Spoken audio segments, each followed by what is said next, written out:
இன்றைக்கு நீதிபதிகள் நியமனத்திலே இருக்கிறதா இல்லையா என்ற கேள்வியை நாங்கள் முக்கியமாக எழுப்ப விரும்புகிறோம். 79 விழுக்காடுகள் அவர்கள் உயர் ஜாதியை சேர்ந்தவர்கள் அல்லது இதர ஜாதிகளை சேர்ந்தவர்கள், 2% பட்டியலினத்தை சேர்ந்தவர்கள், 2% இஸ்லாமிய வகுப்பை சேர்ந்தவர்கள், மைனாரிட்டி சிறுபான்மையினர். 5 இவ்வளவு பிரச்சாரம் செய்த பிறகு, இத்தனை அழுத்தம் கொடுத்த பிறகும் கடந்த 5 ஆண்டுகளில் தேர்ந்தெடுக்கப்பட்ட அந்த நீதிபதிகளுடைய பின்னணியை பார்க்கும்பொழுது 79 விழுக்காடுகள் உயர் ஜாதியை சேர்ந்தவர்கள். அவர்கள் இந்தியாவுடைய மக்கள் தொகையில் 10% தாண்டாதவர்களுக்கு 79% பிரித்தவும் 90% இருக்கக்கூடிய மக்களுக்கு 2, 4, 5, 6% இருக்கக்கூடிய ஒரு நிலைமை ஏன் ஏற்படுகிறது என்பதை பார்க்க வேண்டும். இன்றைக்கு உயர்நீதிமன்றங்களிலே பணியாற்றக்கூடிய அல்லது தொழில் நடத்தக்கூடிய அந்த வழக்கறிஞர்கள் மத்தியில் பெண்கள் இல்லவே இல்லையா? இப்படியெல்லாம் பேசிய முன்னாள் தலைமை நீதிபதி அவருடைய 2 ஆண்டு காலத்தில் ஒரு பெண்ணை கூட உச்ச நீதிமன்றத்தில் நியமனம் செய்வதற்கு பரிந்துரைக்கும். இந்தியாவுடைய நீதிபதி நியமனத்தில் மிக மிக அதிகமான ரகசியம் பேணப்படுகிறது. பெரும்பான்மையான நீதிபதிகளுடைய சொந்தக்காரர்களாகத்தான் இருக்கிறார்கள். தமிழ்நாட்டிலே சமூக நீதியை விரும்பக்கூடிய அனைவரும் குரல் எழுப்ப வேண்டும். விக்டோரியா கௌரி பிஜேபி, ஆர்எஸ்எஸ் அதனால அவங்களுக்கு உண்டு. ஆனால் நீலகண்டன் திமுக அதனால கிடையாது.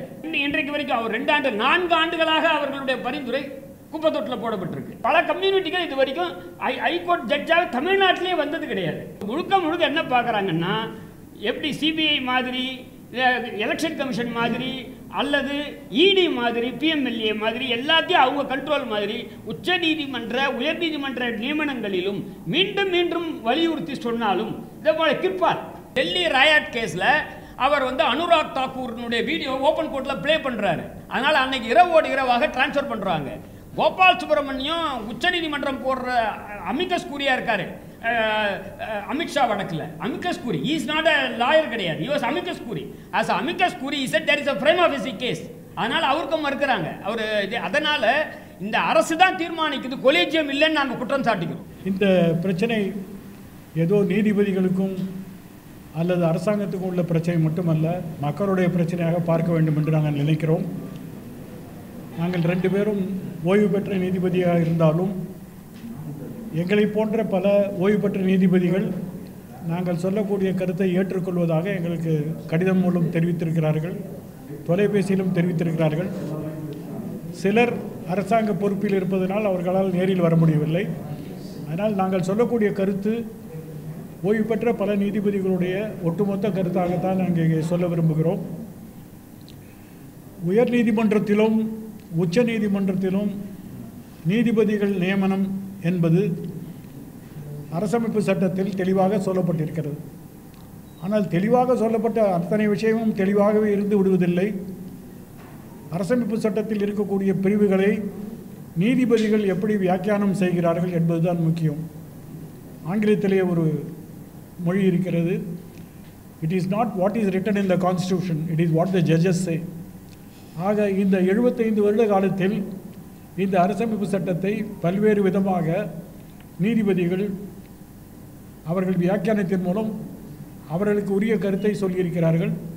குறிப்பாக 3 நீதிபதிகள் நியமன வழக்குகளில் படிப்படியாக நீதிபதிகள் நியமனத்தில் நீதிமன்றத்துடைய கருத்துதான் முக்கியத்துவம் வாய்ந்த நிர்ணயிக்கக்கூடிய கருத்தாக இருக்க வேண்டும் என்று சொல்லி 3வது நீதிபதிகள் வழக்கிலே கொலீஜியம் நடைமுறை வந்துவிட்டது. உங்களுக்கெல்லாம் நான் கொலீஜியம் நடைமுறை என்றால் என்ன விளக்க வேண்டியதில்லை. கொலீஜியம் நடைமுறைப்படி உச்ச நீதிமன்றத்தில் இருக்கக்கூடிய 3 முதல் நீதிபதிகள் உயர்நீதிமன்றத்தின் பரிந்துரையை ஆலோசித்து அவர்கள் ஒன்றிய அரசுக்கு ஆலோசனை கொடுப்பதின் வழியில்தான் நியமனங்கள் நடைபெறுகிறது. இந்த கூட்டத்தில் கொலீஜியம் நடைமுறை சரியா தவறா என்பதை பற்றி பேசப்போவதில்லை. ஆனால் ஒன்று சொல்ல வேண்டும், இந்தியாவுடைய நாடாளுமன்றம் 99வது சட்ட திருத்தத்தின்படி தேசிய நீதிபதிகள் நியமனம் ஆணையை நிர்ணயம் செய்தார்கள். அதன் மூலம் நீதிபதிகள் நியமனம், குறிப்பாக உயர்நீதிமன்ற உச்ச நீதிமன்ற நீதிபதிகள் நியமனம், அதற்கான ஒரு நிரந்தர அமைப்பு உருவாக்கப்பட்டது. நிரந்தர அமைப்புக்கு ஒரு நிரந்தர செயலகமும் உருவாக்கப்பட்டது. அந்த நிரந்தர அமைப்பில் 6 பேர் உறுப்பினர்களாக இருப்பார்கள், 3 பேர் நீதித்துறையை சேர்ந்தவர்களாக இருப்பார்கள் என்றெல்லாம் சொல்லப்படுகின்றது. இதை விசாரித்த உச்சநீதிமன்றம் தேசிய நீதிபதிகள் நியமனமானை ஏற்றுக்கொள்ள முடியாது, 99வது சட்ட திருத்தம் தவறு என்று சொல்லி அந்த அமைப்பை கலைத்து விட்டார்கள். அதற்கு அவர்கள் சொன்ன முக்கியமான காரணம், நீதித்துறையுடைய சுதந்திரத்தை நாங்கள் பாதுகாக்க வேண்டும் என்ற முறையில் தான் இந்த தீர்ப்பை அளிக்கிறோம் என்று சொன்னார்கள். இந்த தீர்ப்புக்கு வந்த பிறகு கொலிஜியம் நடைமுறை இன்றைக்கு அரசியல் சட்டத்தின் உட்பட்ட ஒரு நடைமுறையாக மாறிவிட்டது.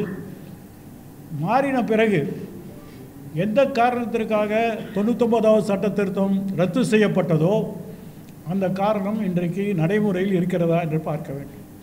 நீதித்துறை சுதந்திரம் பாதுகாக்கப்படுகிறதா? அந்த கேள்வியை நாங்கள் எழுப்ப விரும்புகிறோம், முதல் கேள்வியாக. ரெண்டாவது, அரசமைப்பு சட்டத்தில் எங்கேயுமே சமூக நீதி இப்படிதான் நியமனம் செய்ய வேண்டும் அல்லது நியமிக்கப்படக்கூடிய நீதிபதிகள் பல்வேறு கோணத்திலிருந்து பல்வேறு தரப்பிலிருந்து பன்முக பார்வை உள்ளவர்களாக வர வேண்டும் என்றெல்லாம் ஆங்கிலத்தில் டைவர்சிட்டி என்று சொல்கிறார்கள். அந்த டைவர்சிட்டி இன்றைக்கு நீதிபதிகள் நியமனத்திலே இருக்கிறதா இல்லையா என்ற கேள்வியை நாங்கள் முக்கியமாக எழுப்ப விரும்புகிறோம்.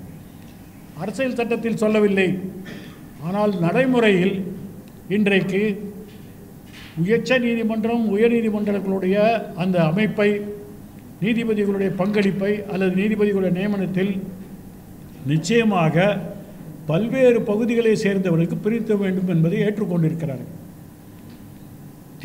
முதலில் தீர்ப்பிலே அப்படி சொல்லவிட்டாலும் சென்னை உயர்நீதிமன்ற வழக்கறிஞர் காந்தி அவர்கள் தொடுத்த வழக்கில் உச்சநீதிமன்றம் மிக தெளிவாக சொல்லியிருக்கிறார்கள், ஒரு சில குழுக்களில் இருந்து மட்டுமே பிரதித்துவம் இல்லாமல் பரவலாக நியமனத்தில் வேட்பாளர்களை அல்லது நீதிபதிகளை தேர்ந்தெடுக்க வேண்டும். it has become an accepted fact that there must be a diversity and social justice in the matter of appointment. இது நீதிபதிகள் தரப்பிலிருந்து மட்டுமல்ல, இதற்கு முன்னால் ஓய்வு பெற்ற நீதிபதி தலைமை நீதிபதி தனஞ்சய் சந்திரசூட் அவர்கள் மிக தெளிவாக சொல்லியிருக்கிறார்கள், இந்த நீதிமன்றம் it should become people centric என்று சொல்லியிருக்கிறார்கள். இன்னும் கேட்டால் அவருடைய அந்த main mission of the SC collegium ensure diversity and make the top court a people centric court. மக்களை நடுமைப்படுத்தக்கூடிய, மக்களை மையப்படுத்தக்கூடிய நீதிமன்றமாக இருக்க வேண்டும் என்றால் எல்லா தரப்பிலிருந்தும் அதுக்கு பங்கு தேவை என்பதை அவர் உணர்த்தி இருக்கிறார்கள். அப்படியெல்லாம் இன்றைக்கு சொன்ன பிறகு ஒன்றிய அரசுடைய சட்ட அமைச்சகம் சமீபத்திலே ஒரு சுற்றறிக்கை அனுப்பிட்டார்கள். அதிலே குறிப்பாக பட்டியலினத்தை சேர்ந்தவர்கள், பழங்குடி மக்கள், பிற்படுத்த பகுதியை சேர்ந்தவர்களுக்கெல்லாம் பிரதிநிதித்துவம் அனுப்ப வேண்டும், ஒவ்வொரு உயர்நீதிமன்றமும் அதற்கான முயற்சிகளை எடுக்க வேண்டும் என்று சொல்லியிருக்கிறார்கள். இந்த மாதிரி எல்லாமே தெளிவாக இருக்குது. ஆனால் உண்மையிலே என்ன மாதிரியான பெயர்கள் பரிந்துரைக்கப்படுகிறது என்று சொன்னால், கடந்த 5 ஆண்டுகளில் நியமிக்கப்பட்ட உயர்நீதிமன்ற நீதிபதிகளுடைய சமூக பின்னணியை பார்க்கும் பொழுது 79 விழுக்காடுகள் அவர்கள் உயர் ஜாதியை சேர்ந்தவர்கள் அல்லது இதர ஜாதிகளை சேர்ந்தவர்கள், 2% பட்டியலினத்தை சேர்ந்தவர்கள், 2% இஸ்லாமிய வகுப்பை சேர்ந்தவர்கள், மைனாரிட்டி சிறுபான்மையினர்.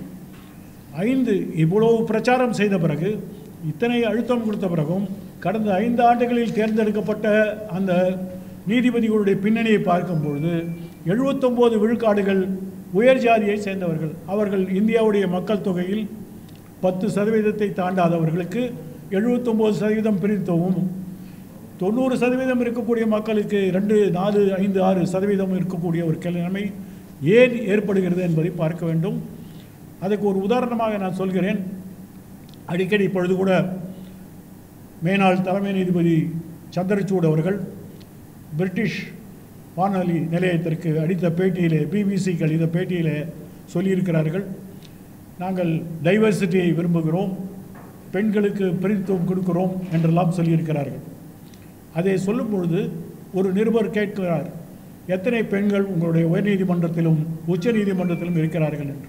அதற்கு அவரால் சரியாக பதில் சொல்ல முடியவில்லை. அதற்கு பதிலாக என்ன சொன்னார் என்றால், சில மாநிலங்களில் கீழமை நீதிமன்றங்களில் அதிகமாக பெண்கள் இன்றைக்கு இருக்கிறார்கள், உதாரணமாக கேரளாவிலே 74% கீழமை நீதிமன்ற நீதிபதிகள் பெண்கள். தமிழ்நாட்டினுடைய புள்ளிவரத்தை சொல்லவில்லை. தமிழ்நாட்டில் 64% கீழமை நீதிமன்றம் செய்த பெண்கள்.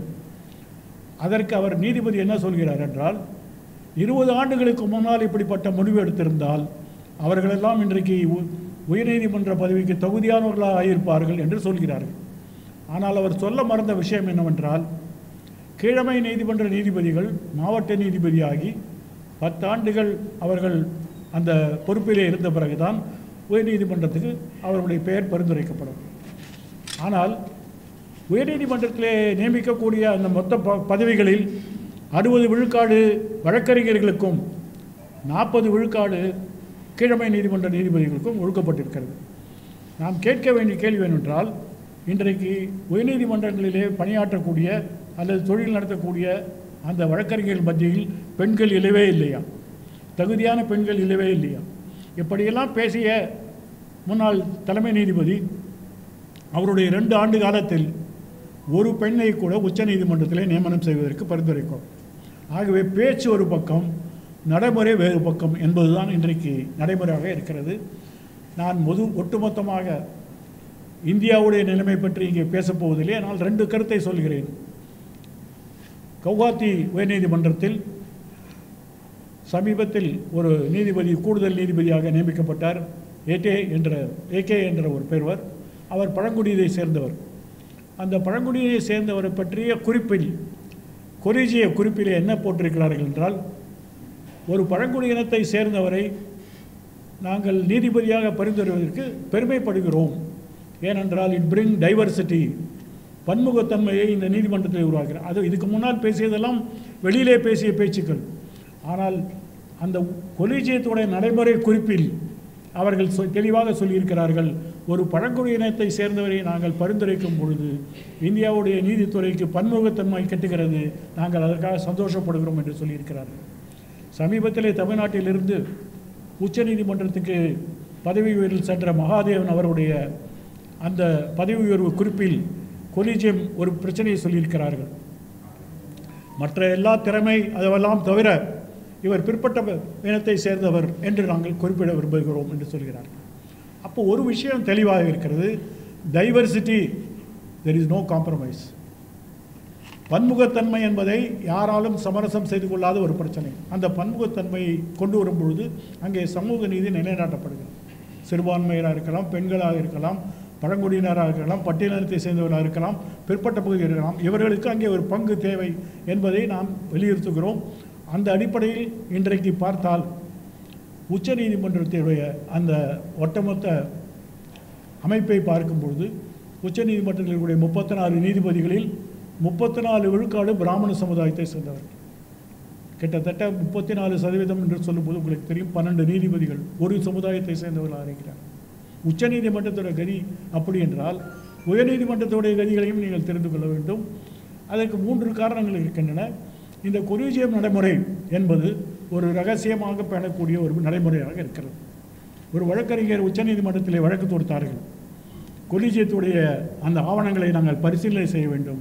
யார் யாரை பரிந்துரைத்தார்கள், என்ன மாதிரியான ஆட்சேபம் இருந்தது, என்ன மாதிரியான தகுதிகள் இருக்கிறது, என்ன மாதிரியான திறமையை அவர்கள் கணித்தார்கள் என்பதை பார்க்க வேண்டும். அதை உச்ச நீதிமன்றம் சொல்லிவிட்டார்கள். கொலிஜிய ஆவணங்கள் பொதுமக்கள் பார்வைக்கு கிடையாது என்று சொல்லிவிட்டார். இன்றைய வரை இந்தியாவுடைய மிகப்பெரிய பொறுப்பு வாய்ந்த நிறுவனங்களில் நியமிக்கப்படக்கூடிய நீதிபதிகளுடைய அவருடைய பின்னணி என்ன என்பது யாருக்கும் தெரியாது, ரகசியம் பேணப்படுகிறது. ரூமாபால் என்ற ஓய்வு பெற்ற உச்ச நீதிமன்ற நீதிபதி சொன்னார்கள், இந்தியாவுடைய நீதிபதி நியமனத்தில் மிக மிக அதிகமான ரகசியம் பேணப்படுகிறது. கிட்டத்தட்ட பள்ளிகளிலே அல்லது கல்லூரிகளிலே இருக்கக்கூடிய பழைய மாணவர் சங்கம் போல் இருக்கிறது. 2 பழைய மாணவர்கள் சேர்ந்தால் 3வது மாணவனை உறுப்பினராக்கலாம் என்று. சமீபத்தில் ஊடகங்களிலே வந்த செய்திகளை பார்த்தால் தெரியும், பெரும்பான்மையான நீதிபதிகளுடைய சொந்தக்காரர்களாகத்தான் இருக்கிறார்கள் அல்லது சில மூத்த வழக்கறிஞர்களுடைய சொந்தக்காரர்களாக இருக்கிறார்கள். அப்போ ஒரு ஒட்டுமொத்தமாக வக்கீல் தொழில் பணியக்கூடிய பல்லாயிரக்கணக்கான வழக்கறிஞர் மத்தியில் ஒரு சிறிய குழு இதில் ஆதிக்கம் செலுத்துவதை தெளிவாக பார்க்க முடியும். இந்த மாதிரியான ஒரு பிரச்சனையை நாம் நீதித்துறையிடம் விட முடியாது. கொலிஜியம் நடைமுறையில் இப்படிப்பட்ட ஒரு தவறு இருப்பதற்கு விட முடியாது என்ற முறையில் தான் இந்த பத்திரிகை கூட்டம் கூட்டப்பட்டிருக்கிறது. நான் ஏற்கனவே சொன்னது போல் பல ஓய்வு பெற்ற நீதிபதிகள் இதை பற்றி கவலைப்படுகிறார்கள். நாங்கள் அந்த நீதிமன்றத்தில் வேலை பார்த்ததினால் இந்த நீதித்துறையை அல்லது நீதி அமைப்பை பாதுகாக்க வேண்டும் என்ற சூழ்நிலையில் தான் இந்த கூட்டம் ஏற்பாடு செய்யப்பட்டிருக்கிறது. இதில் நான் 3 விஷயத்தை சொல்ல விரும்புகிறேன். எங்களுடைய முக்கியமான விஷயம், இன்றைக்கு தமிழ்நாட்டில் 10-12 பதவிகள் காலியாக இருக்கின்றன. ஒரு பதவி காலியாக இருந்தாலே 6 மாதத்துக்கு முன்னால் சிபாரிசு செய்ய வேண்டும் என்று இருக்கிறது. ஆனால் என்ன இருந்தால் தலைமை நீதிபதி வெளிமாநிலத்திலிருந்து வருகிறார். 2வது 3வது முதுநிலையில் இருப்பவர்கள் அந்த ஓய்வு பெறும் வரை தான் இருக்க முடியும். அடிக்கடி இதில் மாற்றங்கள் ஏற்பட்டு கொண்டிருக்கின்றன. வெளியிலிருந்து வரக்கூடிய ஒருவர் இந்த மாநிலத்துடைய ஈத்தோஸ், இந்த மாநிலத்துடைய அந்த அடித்தளத்தை புரிந்து கொள்வதற்கு சில காலமாகும். வழக்கறிஞர்கள் அவர் முன்னால் ஆஜராகக்கூடிய வழக்கறிஞர்கள் ஒரு சிலர் தான் இருப்பார்கள். ஏனென்றால் பட்டியல் படி வழக்குகள் விசாரிக்கப்படுகின்றன. அவர் முன்னால் ஆஜராகக்கூடியவர்கள் அவர் எந்த வழக்குகளை விசாரிக்கிறாரோ அதிலே சிறப்பு தன்மை பெற்றவர்கள் தான் இருக்க முடியும். அப்போ ஒட்டுமொத்தமான நீதிமன்றத்தில் பணியாற்றக்கூடிய அனைத்து வழக்கறிஞர்களை பற்றி அவருக்கு எந்த புரிதலும் இருக்காது. தமிழ்நாடு முழுக்க பணியாற்றக்கூடிய வழக்கறிஞர்கள் கூட நீதிபதி ஆக முடியும். ஆனால் அவருக்கு அப்படிப்பட்ட எந்த இதுவும் கிடையாது. அவர்தான் பெயரை பரிந்துரைக்க வேண்டும். 2வது 3வது நீதிபதிகள் அதை ஏற்றுக்கொள்ள வேண்டும். அவர்கள் 3 பேரும் சேர்ந்து பரிந்துரைக்க வேண்டும். இப்போ இருக்கக்கூடிய புதிய நடைமுறையில் இந்த மாநிலத்திலிருந்து யார் உச்சநீதிமன்றத்தில் பணியாற்றுகிறாரோ அவரையும் அவருடைய கருத்தையும் தெரிந்து கொள்ள வேண்டும். அவரை ஆங்கிலத்தில் கன்சல்டிவ் ஜட்ஜ் என்று சொல்கிறார்கள், ஆலோசனை வழங்கக்கூடிய நீதிபதி. அப்பொழுது தமிழ்நாட்டிலிருந்து இப்போ செல்லக்கூடிய பெயர்களை அதற்கு சிபாரிசோ அல்லது பரிந்துரையோ அல்லது குறிப்பு கொடுக்க வேண்டிய அந்த பொறுப்பு இங்கிருந்து சென்ற நீதிபதி சுந்தரேஷ் அவர்களுக்கும் நீதிபதி மகாதேவன் அவர்களுக்கும் அந்த பொறுப்பு இருக்கிறது. இப்பொழுது நடைமுறையில் என்ன நடைபெறுகின்றனால் கன்சல்டிவ் ஜட்ஜ் என்று சொல்லக்கூடிய ஆலோசனை தரக்கூடிய அந்த நீதிபதியே போய் கேட்டுவிருக்கார் யாரை அனுப்பலாம். இதெல்லாம் நம்முடைய அரசமைப்பு சட்டத்தில் எங்கேயுமே கிடையாது. கொலிஜியம் உருவாக்கப்பட்டது. கொலிஜியத்துடைய பரிந்துரையை அந்த ஆலோசனை நீதிபதி ஏற்றுக்கொள்ள வேண்டும்.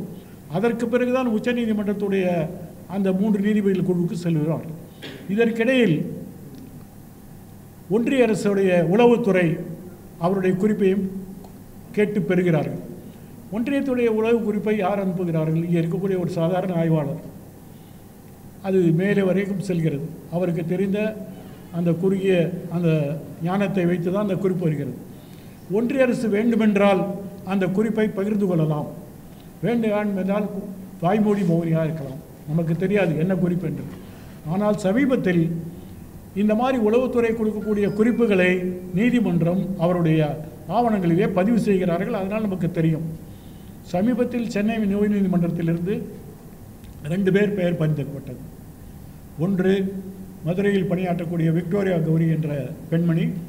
அவர்கள் பாஜக கட்சியிலே மிகப்பெரிய பொறுப்பிலே இருந்தவர்கள்.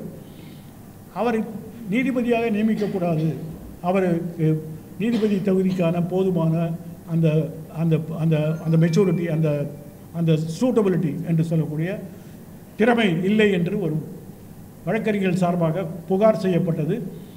தலைமை நீதிபதி சொன்னார், நாங்கள் ஏற்கனவே ஒரு பெயரை அனுப்பிவிட்டோம், வேண்டுமென்றால் வழக்கு தொடருங்கள் என்று சொன்னார்கள். அண்ணா மேத்யூ என்ற சென்னை உயர்நீதிமன்ற வழக்கறிஞர் ஒரு வழக்கை தொடுத்தார்கள். அந்த வழக்கை விசாரித்த நீதிபதிகள் 2 பேர். ஒன்று சஞ்சீவ் கண்ணா என்று சொல்லக்கூடிய இன்றைய தலைமை நீதிபதி, கவாய் என்று சொல்லக்கூடிய அடுத்த தலைமை நீதிபதியும் அந்த அமர்வில் இருந்தார்கள். அவர்கள் என்ன சொன்னார்கள் என்றால், நாங்கள் தகுதியை மட்டும் பார்க்க மாட்டோம், அவருடைய திறமையை பார்க்க மாட்டோம், தகுதியை தான் பார்க்க வேண்டும், திறமை எல்லாம் அந்த கொலிஜியம் தான் முடிவு வேண்டும். ஆக நீதித்துறையே ஒரு நீதிபதியுடைய திறமை என்ன என்பதை பார்க்க முடியாது என்று சொல்லிவிட்டார்கள். தகுதியை பார்க்கும். தகுதி அரசமைப்பு சட்டத்தின்படி 10 ஆண்டுகள் ஒருவர் வழக்கறிஞராக இருந்தால் போதும்.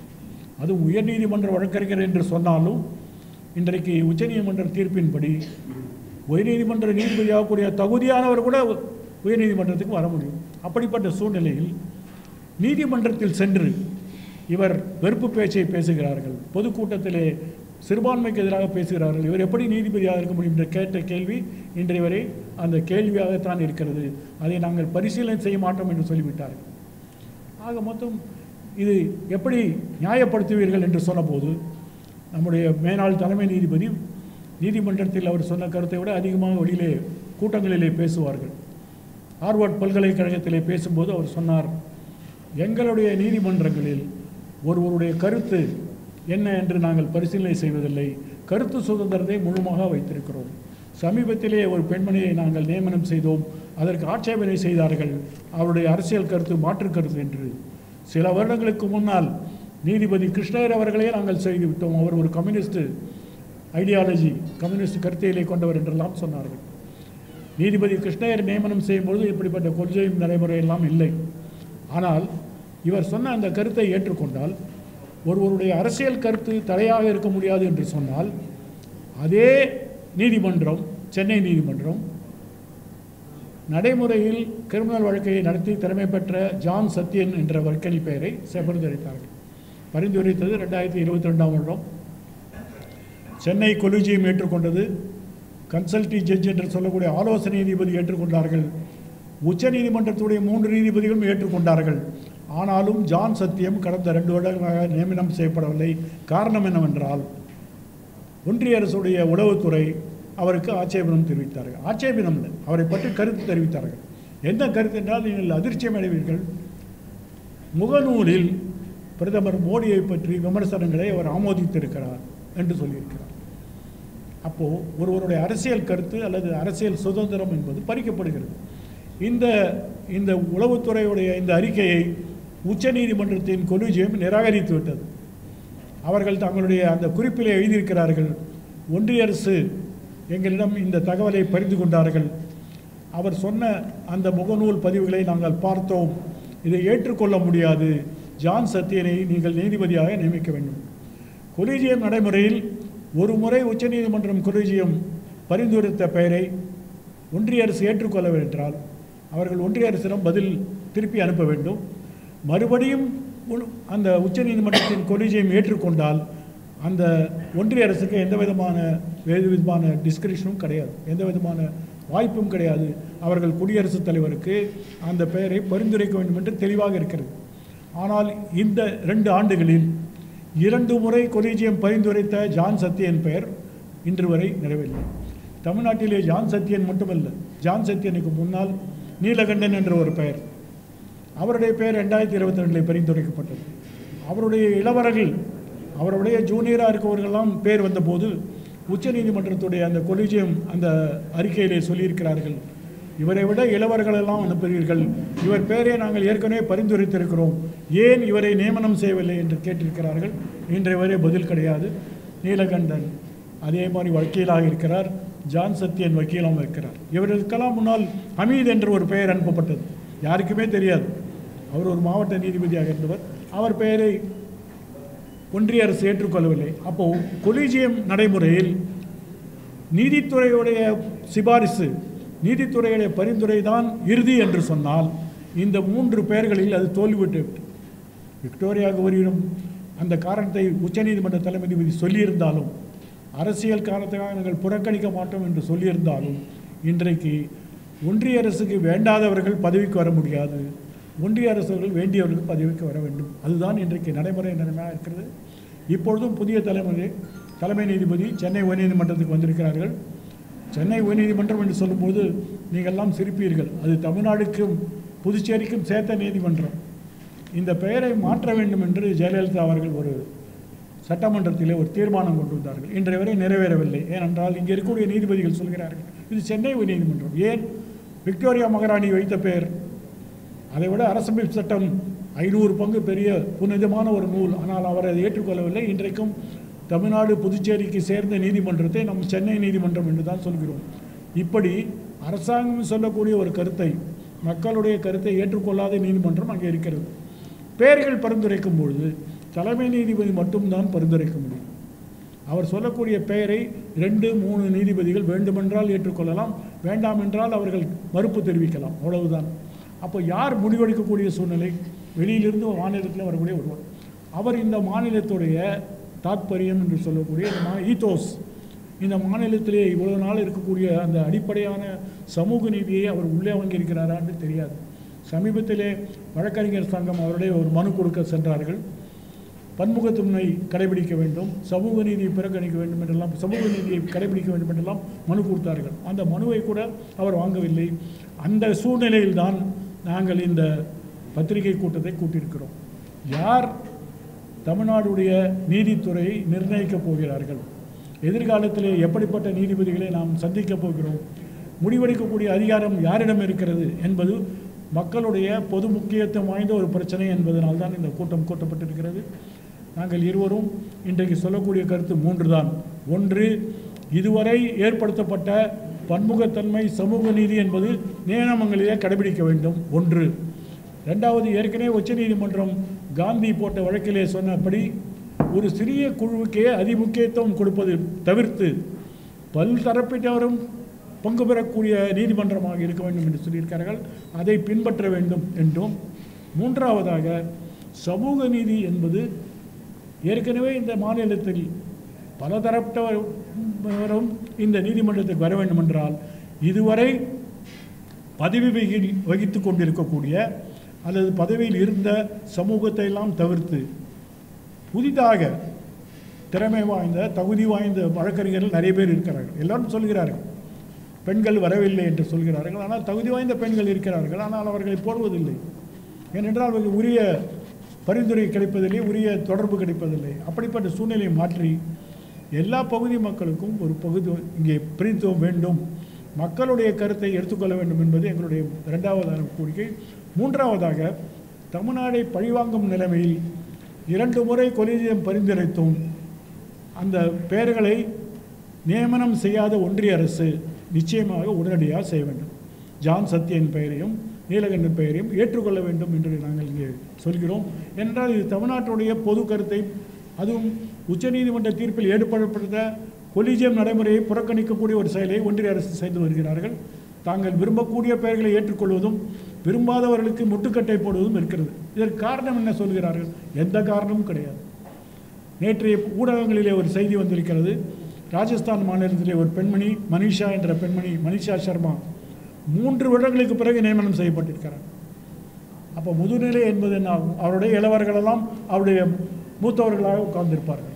அவர்களெல்லாம் இரு நீதிபதி அவர்களே இருப்பார்கள், இவர் தனி நீதிபதியாக இருக்க வேண்டும். அப்படிப்பட்ட ஒரு கேவலமான சூழ்நிலை.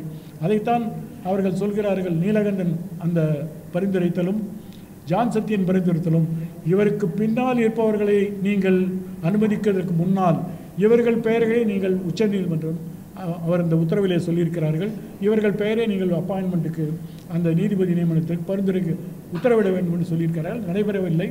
அதனால் இந்த நீதிபதி நியமன நடைமுறையில் இருக்கக்கூடிய குழப்பங்களை தவிர்த்து ஒரு தெளிவான நடைமுறையை உருவாக்க வேண்டும். அதற்காக நீதித்துறையை நீதிபதிகளை மட்டுமே விடுவது எத்தகைய ஆபத்திலே சென்று அடைகிறது என்பதை நான் புரிந்து கொண்டு மறுபடியும் ஒரு தேசிய நியமன ஆணையம் வேண்டுமா என்பதை இன்னொரு கூட்டத்தில் சொல்ல முடியும். ஆனால் இன்று சொல்கிறோம், எல்லா தரப்பட்ட மக்களும், ஆல் ஸ்டேக் ஹோல்டர்ஸ் என்று சொல்லும்பொழுது பொதுமக்கள் இருக்கிறார்கள், அரசாங்கம் இருக்கிறது, வழக்கறிஞர் இருக்கிறார்கள். எல்லாரையும் உட்படுத்தப்பட்ட ஒரு அமைப்பாகத்தான் இருக்க முடியும். தமிழ்நாட்டுடைய முதலமைச்சர் இது ஏதோ நீதித்துறையுடைய பிரச்சனையாக நினைக்காமல் அவரும் குரல் எழுப்ப வேண்டும். தமிழ்நாட்டிலே சமூக நீதியை விரும்பக்கூடிய அனைவரும் குரல் எழுப்ப வேண்டும். இன்றைக்கு சென்னை உயர்நீதிமன்ற தலைமை நீதிபதி இந்த கருத்தின் அடிப்படையில் தான் பெயர்களை பரிந்துரைக்க வேண்டும். தனக்கு விரும்பிய அல்லது தனக்கு தகவல் கட்டிய ஒரு சில குழுக்களுடைய பிரதிநிதித்துவத்தை அவர் மறுபடியும் வலியுறுத்தாமல் இதுவரை இந்த துறையிலே நிலைநாட்டப்பட்ட கோட்பாடுகளை அவர் கடைபிடிக்க வேண்டும் என்று வலியுறுத்ததான் இந்த கூட்டம் ஏற்பாடு செய்யப்பட்டிருக்கிறது. வணக்கம். என்ன கேட்டீங்கன்னா, கடந்த 75 ஆண்டுகளிலேயே பொதுவாக இந்த மக்களினுடைய பிரதிநிதிகள் அவர் சொன்னார் பாருங்கள், 90% இருக்கக்கூடிய மக்கள் பிரதிநிதிகள் உயர்நீதிமன்றங்களிலும் உச்சநீதிமன்றங்களிலும் தமிழ்நாட்டில் ஓரளவு கொஞ்சம் பேலன்ஸ் இருக்கலாம். ஒட்டு மொத்தமாக பார்த்தால் கிடையாது. அதாவது SC, ST, OBC, women, minorities இவங்க ரெப்ரசன்டேஷன் இல்லை. அது 2014க்கு அப்புறம் இன்னும் மோசமான நிலையை அடைஞ்சிருக்கு. இன்னும் என்ன இதில் கூடுதலாக என்னென்னா, ஒரு குறிப்பிட்ட ஐடியாலஜியை சேர்ந்தவங்களை இவர் பேரை குறிப்பிட்டார், ஒரு அம்மா பேரை குறிப்பிட்டார். இவர் ஆர்எஸ்எஸ் ஐடியாலஜியை சேர்ந்தவங்களை தெளிவாகவே சொல்லலாம். அப்படி இருந்தால்தான் அவங்க கிடைக்கும். வெளிநாட்டுக்கு போனால் கிடைக்காது, அது எந்த கம்யூனிட்டியாக இருந்தாலும் பரவாயில்ல. அப்படின்ற ஒரு விதமான ஒரு சூழல் இன்னைக்கு இருக்குது. எல்லா இன்ஸ்டிடியூஷனையும் அவங்க கையில் எடுத்துக்கிட்டாங்க. இப்போ சிபிஐ கையில் எடுத்துக்கிட்டாங்க, இடி பிஎம்எல்ஏ கையில் எடுத்துக்கிட்டாங்க, உபா கையில் எடுத்துக்கிட்டாங்க, என்ஐஏ கையில் எடுத்துக்கிட்டாங்க மாதிரி உச்ச நீதிமன்றம் உயர் நீதிமன்றங்கள் கூட அந்த நியமனங்கள் கூட தீர்மானம் பண்ணுவதாக இன்னைக்கு ஒன்றிய அரசு தான் இன்னைக்கு அநேகமாக இருக்கிறது. அதுதான் அவர் சொன்னார், ஜான் சத்யன். ஜான் சத்யன்ல வெறும் சத்யனான் தான் நியமனம் ஆகியிருப்பார். அவர் ஜான் இருக்காரு, ஹமீத் என்ற பேர் உங்களுக்கு தெரியும். And Neelakandan, Victoria Gowri BJP RSS, அதனால அவங்களுக்கு உண்டு. ஆனால் நீலகண்டன் திமுக, அதனால கிடையாது. அப்போ என்ன காரணம்? அதுக்காக தான் அவங்க என்ன சொன்னாங்க, விக்டோரியா கௌரி அதை வழக்கே போட்டாங்க. இஸ்லாமியர்கள் எல்லாம் பச்சை தீவிரவாதம், கிறிஸ்தவர்கள் எல்லாம் வெள்ளை தீவிரவாதம். உங்களுக்கு வெள்ளை தீவிரவாதம் தெரியுது, அவங்க வெள்ளை அங்கி போடுறத அப்படி சொன்னாங்க. அவங்கள சரி, அவங்கள போடுறத பற்றி இல்லை. ஆனால் நீலகண்டனுக்கு இன்றைக்கு வரைக்கும் அவர் 4 ஆண்டுகளாக அவர்களுடைய பரிந்துரை குப்பத்தொட்டில் போடப்பட்டிருக்கு. இந்த அரசுக்கு எதிராக இருப்பவர்கள் என்றால் யாரா இருந்தாலுமேங்க, என்ன கேட்டீங்கன்னா 2014 கோபால் சுப்பிரமணியம், அவர் கோபால் சுப்பிரமணியம்ன்றவரெல்லாம் என்ன சொல்லவே தேவையில்லை, என்ன கம்யூனிட்டின்றதெல்லாம். ஆனால் அவங்கள உச்சநீதிமன்றத்தை கொண்டு போகல. முரளிதர், சீஃப் ஜஸ்டிஸ் முரளிதர் உச்சநீதிமன்றத்துக்கு அவங்க அனுப்பல. அகில் குரேஷி உச்சநீதிமன்றத்துக்கு அனுப்பல. நானும் இப்போ இவர் சந்துரு அவர்கள் நீதிபதியாக இருந்தப்போ உச்சநீதிமன்றத்தில் குறைந்தது 3லிருந்து 4 பேர் இஸ்லாமியர்கள் நீதிபதிகளாக இருப்பார்கள். அவங்க அத்தனை பேரும் ஒரு மாநிலத்தில் தலைமை நீதிபதியாக இருந்து உயர்நீதிமன்றத்திலிருந்து வந்தவங்களா இருப்பாங்க. நாங்கள் இப்போ இவரை எடுத்துக்கிட்டீங்கன்னா கலிஃபுல்லா அவர் JNKலேருந்து வந்தார். இங்கேருந்து போன நம்ம ஊர்லேருந்து போன இக்பால், அதுக்கப்புறம் கபீர், அல்தமஸ் கபீர் ஃப்ரம் வெஸ்ட் பெங்கால், இன்னொருத்தர். ஆனால் இப்போ ஒருவர் தான் இருக்காரு, ஒருவர் கூட சீஃப் ஜஸ்டிஸ் கிடையாது. சீஃப் ஜஸ்டிஸ் இல்லாமல் தான் அவங்க நியமிக்கிறாங்க. இதில் நான் 2 செய்திகளை உங்களுக்கு சொல்லணும்னு நினைக்கிறேங்க. 2 என்னன்னா, நாங்கள் மட்டும் இல்லாமல் இதே அரசு, இந்த அரசு அவங்களுடைய கேபினெட் எடுக்கிற முடிவு, பிரைம் மினிஸ்டர் எடுக்கிற முடிவு ஒன்றாக இருக்கு. ஆனால் பார்லிமெண்டரி கமிட்டி என்ன சொல்லுது? இங்கே ஒரு பார்லிமெண்டரி கமிட்டியை போட்டு அந்த பார்லிமெண்டரி கமிட்டி 47 பக்க அறிக்கையை பாராளுமன்றத்துக்கு 7/8/2023 கொடுத்துருக்காங்கன்னா அதில் அவங்க சொல்கிறாங்க there is a diversity deficit அப்படின்ற அவங்க வார்த்தையே சொல்கிறாங்க. தி ரெப்ரசன்டேஷன், அதில் தான் நான் படிக்கிறேன், the representation of SCs, STs, OBCs, women and minorities in the higher judiciary is far below the desired levels and does not reflect the social diversity of the country. இதை சொல்றதுல 31 பேர், 10 பேர் ராஜ்யசபை, 21 பேர் லோக்சபை, அதில் மிக பெரும்பான்மையானவர்கள் ஆளுங்கட்சியை சேர்ந்தவங்க. அவங்களுடைய வாக்குமூலம் இதை பரிந்துரைச்சிருக்காங்க. அதுக்கு அடுத்து சொல்றாங்க, இன் recent years 2023 there has been a declining trend in representation from all the marginalized sections of the Indian society அப்படின்னு சொல்லிட்டு அவங்க உச்சநீதிமன்ற தீர்ப்பு அவர் சொன்னார். உச்சநீதிமன்ற தீர்ப்பையும் சுட்டி காண்பிக்கிறார்கள். உச்சநீதிமன்றத்தின் 9 நீதிபதிகள் தீர்ப்பு, அந்த 9 நீதிபதிகள் தீர்ப்பில் proper representation of all section of the people from all parts of the country இருக்கணும்னு சொல்றாங்க. அது இல்லை அப்படின்றது தான் நம்ம சொல்றது. அவர் சொன்னார், உச்சநீதிமன்றத்தில் 34% ஒரு குறிப்பிட்ட சமூகத்தை சேர்ந்தவர்கள் பார்ப்பனர்களே இருக்காங்கன்னாரு. தமிழ்நாட்டில் எடுத்துக்கொள்ளுங்கள், தமிழ்நாட்டில் இப்போ மொத்தம் 75 சாங்ஷன் ஸ்ட்ரென்த். இன்னைக்கு இருக்கக்கூடிய நீதிபதிகள் 65, 10 வேகன்சி இருக்கு. நம்ம பரவாயில்ல, பல மாநிலங்களில் 40% வேகன்சி. ஏன்னா சென்ட்ரல் கவர்மெண்ட் சொல்ற ஆள் போடுற வரைக்கும் நியமனம் நடக்காது. இங்கே 10, 75ல் 10. இந்த ஆண்டு ஒரு பிரத்யேகமான ஆண்டு 2025 ஒரு 13லேருந்து 15 வேகன்சி வருது. கிட்டத்தட்ட 25 வேகன்சி இப்போ நம்ம எதிர்நோக்கி இருக்கு. அதனால இப்போ அது ஒரு முக்கியத்துவம் பெறுது. அப்போ யாரை நியமிக்கணும் அப்படின்றது தான் ஒரு கேள்வி. ஒரு குறிப்பிட்ட இப்போ இதில் நான் என்னை பொறுத்த வரைக்கும் கூடுதலாக சொல்வது என்னன்னா, இந்த 65 பேரில் சுமார் 40 பேர் வழக்குரைஞர்களாக இருந்து உயர்நீதிமன்ற நீதிபதிகளாக, நான் அவங்கள பற்றி தான் சொல்கிறேன். மீதி இருக்கவங்களுக்கு கூட 2ஆம் பட்சம். ஏன்னா அவங்க மாவட்ட நீதிபதிகளாக இருந்து உயர்நீதிமன்ற நீதிபதிகளாக வருவாங்க. அவங்க மோஸ்ட்லி பை சீனியாரிட்டி, அநேகமாக சீனியாரிட்டி. அதை அவங்கள பற்றி நான் பெருசாக சொல்ல போகிறது இல்லை. 40 பேரில் ஒரு குறிப்பிட்ட சமூகத்தை சேர்ந்தவர்களே 8 பேர் இருக்காங்க. மீண்டும் 40 பேர்ல 8 பேர்னா கணக்கு பண்ணீங்க. அவர்கள் 2% இருக்கக்கூடியவர்கள் 8 பேர் இருக்காங்க. நான் அவங்களை போடக்கூடாதெல்லாம் சொல்லல. Exclusion is fascism. We are not for any exclusion. We are for inclusion. We want diversity in the appointments. ஆனால் மேலும் மேலும் ரெப்ரசன்டேஷனை கூடுதலாக இருக்கக்கூடியவங்களை கூடுதலாக போடாதீங்க. இப்போ உதாரணத்துக்காக நான் சொல்கிறேன், இதில் பல கம்யூனிட்டிகள் இது வரைக்கும் ஹைகோர்ட் ஜட்ஜாக தமிழ்நாட்டிலே வந்தது கிடையாது. இப்போ யாதவா கம்யூனிட்டி இப்போ தான் வந்திருக்கார் புகழே. இதுக்குள்ளே யாதவா கம்யூனிட்டி யாரும் வந்ததே கிடையாது. இப்போ எம்பிசியில் இருக்கக்கூடிய டீநோட்டிஃபைட் கம்யூனிட்டி இருக்காங்களே, டீநோட்டிஃபைட் கம்யூனிட்டியில் யார் வந்திருக்காங்க இது வரைக்கும்? வந்திருக்காங்களா? டோபி கம்யூனிட்டியில் யாருன்னா வந்திருக்காங்களா?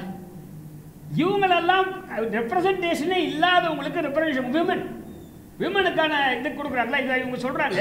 இதை சொல்லிட்டு இந்த பரிந்துரையில் அவர் சொன்னார், 2018 2023 வரை ஆண்டு வாரியாக இந்த பார்லிமெண்டரி கமிட்டி 31 பேர் கொண்ட பார்லிமெண்டரி கமிட்டியில் சொல்கிறாங்க 601 நியமனம் நடந்திருக்கு. 2018 இவங்க கொடுக்குற வரையில் 601 457 பேர் உயர் சாதிக்காரர்கள் அப்படின்னு சொல்கிறாங்க. பார்ப்பனர் உட்பட உயர் சாதிக்காரர்கள், அவங்க மட்டும் இல்லாமல். அப்படின்றத மீதி 601 457 பேர் நீங்கள் கணக்கு பண்ணீங்க மற்ற எல்லா உயர் நீதிமன்றங்கள்லையும். இதில் இந்த முறையில் மாற்றம் வேண்டும் என்று இவங்களே சொல்லியிருக்காங்க. யாரு? நம்ம பார்லிமெண்ட்ரி கமிட்டியே இதில் சொல்லியிருக்காங்க. சொல்லிட்டு கடைசியாக அவங்க recommendation, supreme court and high court collegium should recommend an adequate number of women and candidates from marginalized section. நான் marginalized section நான் ஏற்கனவே சொல்லிட்டேன் என்னன்னு, SC ST OBC and minorities and of the including minorities. இதை இன்னைக்கு எதுவுமே இல்லை. இப்போ வரக்கூடிய காலத்தை பற்றியும் இப்போ நம்ம அதான் சொன்னோம். இப்போ என்ன பண்ணணுன்ட்டு அரசியலை பற்றி என்ன கேட்டிங்கன்னா, யாருக்கு அரசியல்? எங்களுக்கு அரசியல் இருக்குது. எனக்கு இருந்து சந்துரு அவர்களுக்கு இருந்து, V.R. கிருஷ்ணய்யருக்கு இருந்தது, ரத்தன்வேல் பாண்டியனுக்கு அரசியல் இருந்து. எங்களுக்கு கூட இப்போ விக்டோரியா அரசியலை பற்றி கவலை இல்லை. அவர்களுடைய தகுதி திறமை சம்பந்தமாக இப்படி வெளிப்படையாக ஒரு ஹேட் ஸ்பீச் பேசக்கூடிய இருக்கணுமான்றதான் கேள்வியே தவிர, பிஜேபியில் இருக்கக்கூடியவங்க வரதை பற்றி கூட ஆட்சேபனை கிடையாது. அவங்க வரலாம். ரத்தன்வேல் பாண்டியன் அவர் ஒரு மிக சிறப்பான அவர் மாவட்ட செயலாளராக இருந்தவர். KP சிவசுப்பிரமணியம் என்ற நீதிபதிகள்லாம் இருந்திருக்காங்க. எனவே இப்போ நம்ம கேட்குற கேள்வி என்னன்னா, அவர் சொன்ன மாதிரி இப்போ குரேஷி அவருக்கு அவர் அகில் குரேஷி அவரை உச்ச நீதிமன்ற நீதிபதியை ஆக்கலை. அவர் சீஃப் ஜஸ்டிஸாக இருந்தார். சீஃப் ஜஸ்டிஸாக பந்தாடப்பட்டார். காலேஜ் என்ன பரிந்துரைச்சது? மத்திய பிரதேசத்தில் தலைமை நீதிபதியை போட சொன்னாங்க. ஆனால் அவரை கொண்டு போய் நார்த் ஈஸ்டில் கொண்டு போய் போடுறாங்க. அவங்க காலேஜத்தை தூக்கி உதறி எரிந்து விட்டு அங்கே போடுறாரு அகில் குரேஷியை. அவர் 18 ஆண்டு 19 ஆண்டு வரைக்கும் பணி புரிஞ்சுட்டு அவருக்கு உச்ச நீதிமன்றத்துக்கே கிடைக்கல. முரளிதரன் மீண்டும் நான் ரிப்பீட் பண்ணல. எனவே தான் அதுக்கு இப்போ சமீபத்தில் உங்கள் பத்திரிகையில் பார்த்துருப்பீங்க, நம்முடைய தமிழ்நாட்டை சேர்ந்த திமுகவுடைய MP வில்சன் ஒரு bill, private member bill move பண்ணியிருக்காரு. ரொம்ப சிம்பிளான பில், ஒரே பக்கம் தான் அந்த பில்.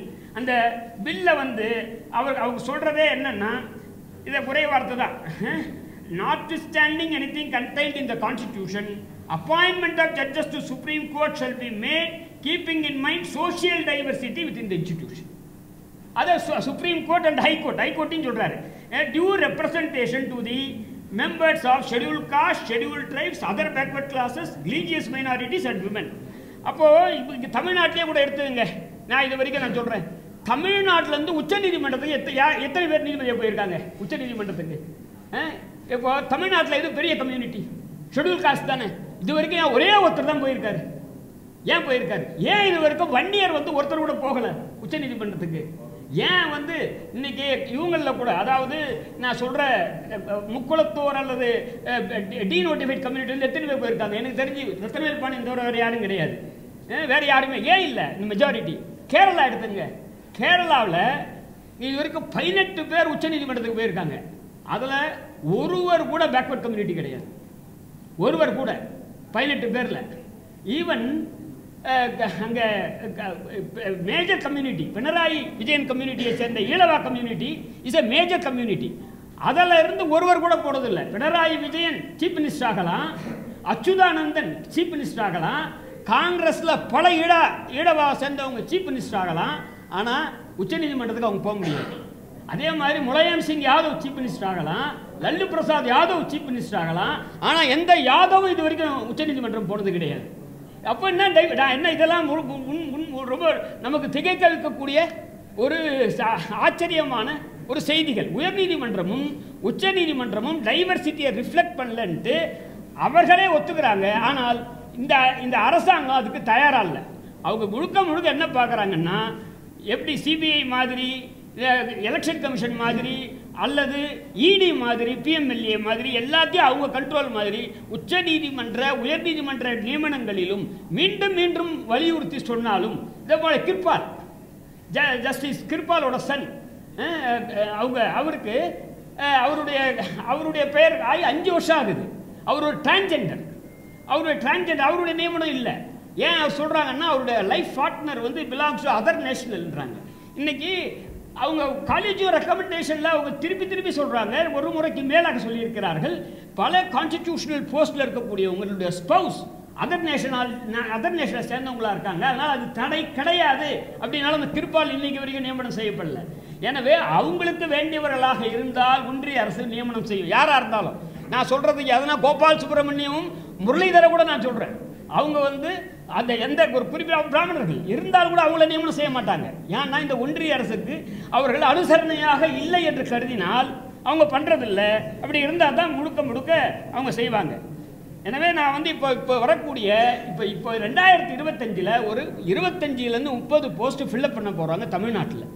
அப்போ நாங்கள் இப்போ வலியுறுத்தி சொல்வது, இது ஏற்கனவே நியமனம் செய்யப்படாத குழுக்களில் சமூகங்களில் இருந்து அவசியம் நீதிபதிகள் நியமிக்கப்படணும். தமிழ்நாட்டில் ப்ரீடாமினண்ட்டாக இருக்கக்கூடிய மேஜர் கம்யூனிட்டியிலேருந்து நியமிக்கப்படணும். ஏன்னா அவங்கள விட்டுறக்கூடாது. ஒவ்வொரு லிஸ்ட்டு போகுங்க, 6 பேர் 7 பேர் போகும். ஒரு குறிப்பிட்ட கம்யூனிட்டிக்கு டெஃபினட்டாக இருக்கும். எஸ்சி எஸ்டி இருக்க மாட்டாங்க, வன்னியர் இருக்க மாட்டாங்க, முக்குளத்தோர் இருக்க மாட்டாங்க, அல்லது டீநோட்டிஃபைட் கம்யூனிட்டி இருக்க மாட்டாங்க. அப்படி தான் இப்போ அதனால தான் 40 பேரில் 8 பேர் இருக்காங்க.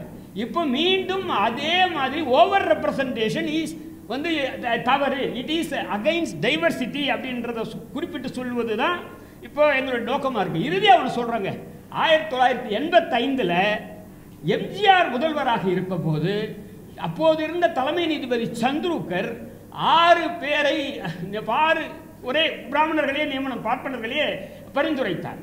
அப்போது இருந்த எம்ஜிஆர் அதை எதிர்த்ததனால அவங்க வரவே முடியல. அப்போ எம்ஜிஆர் சொன்ன வார்த்தை என்னன்னா, இது சாயில் சைக்காலஜி. இந்த தமிழ்நாட்டு மண்ணினுடைய ஒரு மரபு என்னன்னா, நாங்கள் டைவர்சிட்டியை விரும்புவர்கள். எல்லாம் 6 பேருக்கு பதிலாக ஒருத்தரே 2 பேரே போட்டிருந்தா நான் ஆட்சேபனை பண்ண மாட்டேன். எல்லாரையுமே நீ வந்து ஒரு ஓவர் ரெப்ரசன்டேஷன் நாங்கள் எதிர்க்கிறோம் அப்படின்னு தான் சொல்கிறோம். we are opposing over representation in any community. இப்போ உச்சநீதிமன்றத்தில் அவர் சொன்னது வந்து இவ்வளோ 34 வந்து இன்னும் கூட அதிகமாக இருப்பாங்க. என்ன கேட்டிங்கன்னா நியர்லி 40% இருப்பாங்க. மீதி எடுத்துக்கிட்டால் கூட அவங்கெல்லாம் வடநாட்டில் இருக்கக்கூடிய பனியா கம்யூனிட்டிஸ். அவங்கெல்லாம் like community like Maheshwari is not a lady, Maheshwari is a Baniya community, powerful Baniya communities from north. அப்படி இல்லாட்டி கூட மற்ற உயர் சாதியினர் தான் இருக்காங்களே தவிர எஸ்சி எஸ்டி என்னுடைய கருத்தில் சுப்ரீம் கோர்ட்டில் இந்த 75 ஆண்டுகளில் நான் யாருமே இல்லைன்னு நினச்சேன். ஒரே ஒருத்தர் தான் இது வரைக்கும் அப்பாயிண்ட் ஆகியிருக்காங்க. 10 கோடி மக்கள் இருக்கக்கூடிய எஸ்டியில் இது வரைக்கும் ஒருத்தர் தான் இருக்காங்க. அப்போது இந்த சூழலில் எல்லாருக்கும் எல்லா மக்களுக்குமான ஒரு பிரதிநிதித்துவம் தரக்கூடியதாக உயர்நீதிமன்றமும் உச்ச நீதிமன்றமும் இருக்கணும். அதை உறுதிப்படுத்தணும். ஏன்னா ரிசர்வேஷன்ற வார்த்தைக்கு பதிலாக, ஏன்னா இப்போ உச்ச நீதிமன்றத்தில் பல தீர்ப்புகளில் உயர் பதவிகளுக்கு ரிசர்வேஷன் இல்லைன்றாங்க. எனக்கு அதில் உடன்பாடு இல்லை, அதை வந்து பின்னாடி தீர்த்துக்கலாம். ஆனால் அதனால தான் we want வந்து diversity, if not reservation, there should be adequate representation from all communities. We don't want any exclusion. Every community should be represented, but no community should be over represented. If there is over representation, it should be stopped. Opportunity shall be given to other communities. இப்போ உதாரணத்துக்கு நான் சொல்றது Achari community தமிழ்நாட்டில் யாருமே appoint ஆனதே இல்லை to my knowledge. அதே மாதிரி டீநோட்டிஃபைட் கம்யூனிட்டி, பிரமலை கல்லர்லேருந்து இது வரைக்கும் யாருமே ஹைகோர்ட்டில் ஜட்ஜாக ஆனதே இல்லை. இவங்களாம் மேஜர் கம்யூனிட்டிஸ். நான் சொல்ற டோபி கம்யூனிட்டிலேருந்து ஹைகோர்ட் ஜட்ஜ் ஆனதில்லை. அப்போது இந்த மாதிரி இதுவரைக்கும் ரெப்ரசன்டேஷனே இல்லாதவர்கள் உயர்நீதிமன்ற பதவிகளுக்கு வந்து அலங்கரிக்க வேண்டும் என்பதுதான் சமூக நீதி. இப்போ மாநிலம் சொன்னாங்க ஒத்துக்குவாங்களா? மாநிலம் சொன்னால் ஒத்துக்க மாட்டாங்க. நம்ம கவர்னரும் ஒத்துக்க மாட்டார், மத்திய அரசு ஒத்துக்காது, உச்சநீதிமன்ற கொலேஜியம் ஒத்துக்காது. ஏன்னா உச்சநீதிமன்ற கொலேஜியம் ஒன்றிய அரசு சொல்வதைத்தான் கேட்கறதுன்ற நிலைமை தான் இருக்கிறதாக நான் பார்க்கிறேன். ஏன்னா நான் இந்த ஜான் சத்யன், நீலகண்டன்லாம் உதாரணங்கள். அதனால் இதில் வந்து அனைத்து தரப்புக்கும் ரெப்ரசன்டேஷன் வேணும் அப்படின்றது தான். இப்போ கிட்டத்தட்ட இந்த ஆண்டு ஒரு 25லிருந்து 30 நியமனங்கள் நடைபெறும் போது அனைத்து தரப்பையும் சார்ந்தவர்களுக்கு உரிய ரெப்ரசன்டேஷன் கொடுக்கணும். ஏற்கனவே கூடுதலாக நான் சொல்கிற ரெப்ரசன்டேஷன் இருக்கவங்கள முடிந்த வரை அநேகமாக இல்லாமல் இருக்கணும், இல்லை தவிர்க்கணும். ஏன்னா அவங்க 40 பேரில் 8 பேர் இருக்காங்க. எந்த கம்யூனிட்டிக்கும் 40ல் 8 பேர் கிடையாது. யார் நான் பேர் சொல்ல, உங்களுக்கு தெரியும் யார் 40ல் 8 பேர் இருக்காங்கன்ட்டு. நான் வழக்கறிஞர்களை சொல்கிறேன். வழக்கறிஞர்கள் இப்போ ஒரு வழக்கறிஞர்களை மீண்டும் ஒரு 15 பேர் அப்பாயின்ட் பண்ணால் 5 பேரில் ஒரு 5 பேர் 4 பேரை அதே கம்யூனிட்டிலேருந்து போடுவது சமூக நீதிக்கு புறம்பானது என்று கருதுகிறோம். அதனால் கிவ் அ ரெப்ரசன்டேஷன் நாங்கள் வந்து கொடுக்கக்கூடாது என்பதல்ல எந்த கம்யூனிட்டிக்கும். Let there be a representation to every community, but no community shall be given a more representation. That should be கட்டை. அதை வந்து நிறுத்தணும். அதுதான் வந்து சமூக நீதிக்கான சமூக நீதி. அந்த அப்பாயின்மெண்ட் ஆஃப் ஜட்ஜஸில் சொல்லாட்டி கூட கான்ஸ்டியூஷனுடைய ப்ரீஆம்பிளில் சொல்லியிருக்கு, உச்சநீதிமன்ற தீர்ப்பில் சொல்லியிருக்கு. இந்த 9 நீதிபதிகள் தீர்ப்பு நான் ஒரு வார்த்தை படித்து காமிச்சேன். அப்புறம் நம்முடைய பார்லிமெண்ட்டினுடைய 133வது ரிப்போர்ட், பார்லிமெண்ட் குழு 31 பேர் கொண்ட குழு 2023 7/8/2023 லோக்சபா ராஜ்யசபா சமர்ப்பித்த குழுவில் சொல்லியிருக்கு. இப்போ சமீபத்தில் இந்த பில் பிரைவேட் மெம்பர் பில்ல வில்சன் சொல்லியிருக்காரு. எனவே அது இல்லாமல் நாம் நினைக்கிறோம் இதுதான் நியாயமானது என்று. எது நியாயமானது? அது எது சமூக நீதி பாற்பட்டது? அனைவரும் அந்த உயர் பதவிகளில் உட்கார்ந்து நீதி பரிபாலனத்தில் பங்கு கொள்வது, எந்த பிரிவினரும் பங்கு கொள்வது, SC ST OBC women and minorities, இதை உறுதி செய்வதாக இருக்க வேண்டும். இப்போ வரக்கூடிய நியமனங்கள் 2025 இருக்கக்கூடிய ஒரு 25-30 நியமனங்கள் இப்போ சென்னை உயர்நீதிமன்றத்துக்கும் எதிர்காலத்தில் வரக்கூடிய உச்ச நீதிமன்ற நியமனங்களிலும் இந்த மாதிரி இதுவரையில் போகாத பிரிவினர் போகணும். இதுவரைக்கும் உச்ச நீதிமன்றத்துக்கு போகாத பிரிவினர், உயர் நீதிமன்றத்துக்கு போகாத பிரிவினருக்கு முதல் உரிமை தரணும் அப்படின்றது எங்களுடைய கருத்து. நன்றி, வணக்கம்.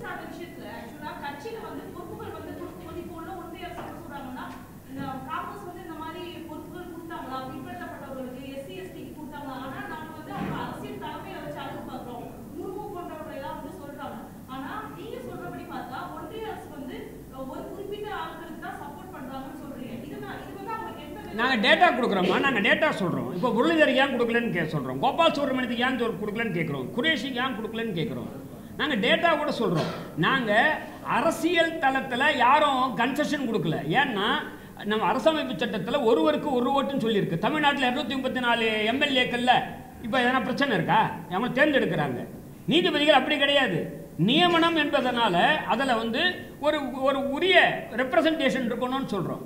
இது இல்லைன்னு பார்லிமெண்ட்ரி கமிட்டியே சொல்லியிருக்கு. நான் இப்போ உங்களுக்கு படித்து காமிச்சது பார்லிமெண்ட்ரி கமிட்டியே சொல்லுது அந்த மாதிரியான நிலைப்பாடு இல்லை. அதுவும் குறிப்பாக கடந்த 10 ஆண்டுகளில் நிலைமை மோசமடைந்திருக்கிறது. In recent years there has been a decline trend in representation from all the marginalized Indian society. அவங்க BJP SC ST MPs OBC MPக்களே சொல்லியிருக்காங்க இதை. ஆனால் அவர்களுக்கு வந்து இதை நிறைவேற்றும் ஆற்றல் கிடையாது. நிறைவேற்றது யார்? கேபினெட்டில் யார் இருக்காங்க? PM ஆஃபீஸில் யார் அதை டிட்டர்மின் பண்ணுறாங்க? இதான் இன்னைக்கு கேள்வி. யார் டிட்டர்மின் பண்ணாலும் எல்லாருக்கும் கொடுக்கணுன்றது என்ன தப்பு? பெண்களுக்கு நான் இதுதான் எங்களுடைய கருத்து. இவங்களுக்கு கூட அவங்களுக்கு கூடன்னு சொல்ல. ஆனால்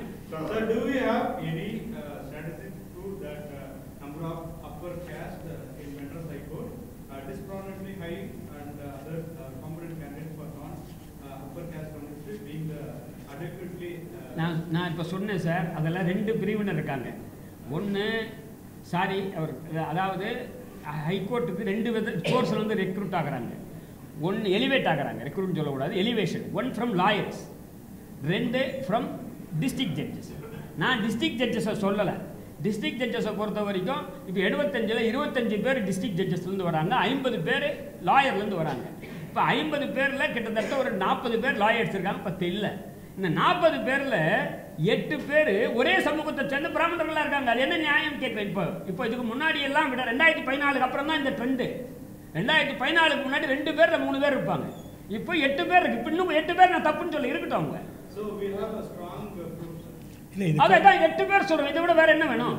The question is not what happened in the past. What is going to happen in the future? இப்போ கமிட்டி ரிப்போர்ட் இதெல்லாம் political report. But Supreme Court in its own judgment 2014 registrar general versus R காந்தியில் ரொம்ப கிளியராக என்ன சொல்லியிருக்காங்கன்னா, appointments can be made for any isolated group or should it be predominated by representing a narrow group என்று சொல்கிறார். அப்போ வந்து இது எங்களுடைய இஷ்யூ இல்லை, ஜட்ஜ்மெண்ட் ஆஃப் த கோர்ட்.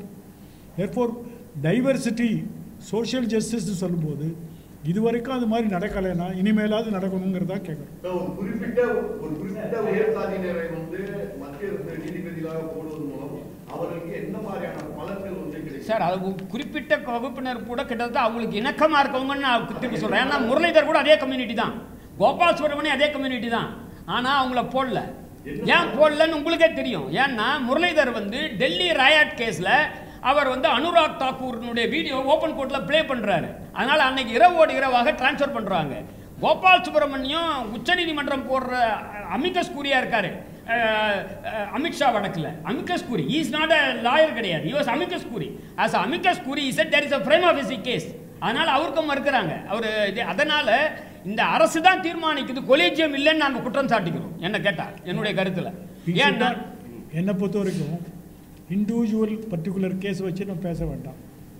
ஆனால் இந்த 75 வருஷமாக இந்த சிஸ்டம் எப்படி ஒர்க் ஆகிருக்குன்னா டிஃப்ரெண்ட் ஸ்டேஜில் டிஃப்ரெண்ட் வந்திருக்கு.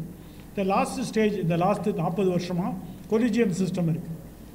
இது வந்து ஒரு சென்ட்ரிஃபியூகல் ஃபோர்ஸாக இன்றைக்கி பதவியில் வந்திருக்க மொத்த பேரையும் பார்த்தா அது ஏதோ ஆக்சிடென்ட் கிடையாது.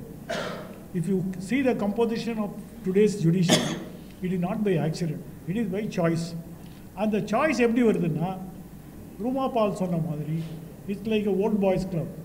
ஏற்கனவே இருக்கிறவங்க அவங்களுக்கு வேணுங்கிறத பண்ணுவாங்க. Either they are related to the judges or they are related to some senior lawyers. There is a lobby. அப்போது உண்மையான வரக்கூடிய உரிமை உள்ள பகுதிகளை ஒதுக்கி வைக்கக்கூடிய சூழ்நிலையை பார்க்குறோம். இட் ஆப்ரேட்ஸ் இன். அதனால் ஒரு ஒட்டுமொத்தமாக நீங்கள் ஒரு மேக்ரோ லெவலில் பார்க்கணுமே, மைக்ரோ லெவலில் பார்க்க தேவையில்லை. ஒரு நல்ல குட் வேல வரலாம், அதெல்லாம் இஷ்யூ இல்லை. இந்த system work in a particular way, it should not work in the same way. It should represent diversity. வேணுமா, சோஷியல் ஜஸ்டிஸ் இருக்கணுமா அப்பாயின்மெண்ட்லன்னா கான்ஸ்டியூஷனில் சொல்லலை. But that has been evolved principle accepted by Supreme Court. So accepted பிரின்சிபலை implement பண்ணணும். அது implement பண்ண மாட்டாங்கிற அந்த பயத்தில் தான் இந்த மீட்டிங். இருக்கக்கூடிய தலைமை நீதிபதி இங்கே இருக்கக்கூடியவர் இம்ப்ளிமெண்ட் பண்ணலன்ற இதான் சொல்கிறார். என்ன போய் வழக்கறிஞர் சங்கம் கொடுத்தா வாங்க மாட்டேன்ற வழக்கறிஞர் சங்கம் இதான் சொல்கிறாங்க. எல்லாருக்கும் ரெப்ரசன்டேஷன் கொடுங்கன்ற தவிர இவரை கொடுங்க அவங்களுக்கு கொடுங்கலாம் சொல்லல. இங்கே இருக்கக்கூடிய பார் அசோசியேஷன்ஸும் பார் கவுன்சில் ஆஃப் தமிழ்நாடும் கொடுத்த ரெப்ரசன்டேஷனை அவர் வந்து பரிசீலிக்கலைன்றது நாங்கள் பார்க்குறோம். பண்ணக்கூடாது அப்படின்றது தான். நாங்கள் யாருக்காகவும் பேசலை sir. There should be a representation from all sections என்றதான் எங்களுடைய கருத்தை தவிர இல்லை. அதுவரை இதுவரையில் கடந்த 75 ஆண்டுகளில் பல செக்ஷன் நாட் ரெப்ரசன்டட். பல ஆல் செக்ஷன் இவர் சொல்கிறது வந்து hitherto neglected section should be represented. ஆமாம், அதை சாரி இங்கே அங்கே இதாக இருந்தால் அதை ஆட் பண்ணிங்க. இதர் டூ நெக்லெக்டட் செக்ஷன். நான் அதை குறிப்பிட்டே சொன்னேன். ஏன்னா ஆச்சாரியலேருந்து யாருமே வரல. என்னென்னா ஆச்சாரியா நான் ஆச்சாரியங்க நான் எனக்காக தான் சொல்ல. அதே மாதிரி யாதவா இப்போ தான் வந்திருக்காங்க. இதுக்கு முன்னாடி வந்ததே 75 ஆண்டுகளான்னு. அதே மாதிரி டீநோட்டிஃபைட் கம்யூனிட்டி இந்த சவுத்தில் இருக்கக்கூடிய டீன் பிரபலக்கல்லேருந்து இதுவரை யாருமே வந்ததில்லைன்றான். அப்போது இவர்களை விட்டுட்டு ஒரு குறிப்பிட்டவங்களே ஏன் திருப்பி திருப்பி கொடுக்காது? அவங்களுக்கு கொடுக்கக்கூடாதுன்னு சொல்ல, அவங்களுக்கு கூட கொடுக்கணும். 1 கொடுங்க, 25ல் 1 கொடுங்க, தள்ளி 2 கொடுங்க. ஏன் 5, 6 கொடுக்கறது என்ன நியாயம்ன்றது தான் நான் கேட்குறேங்க.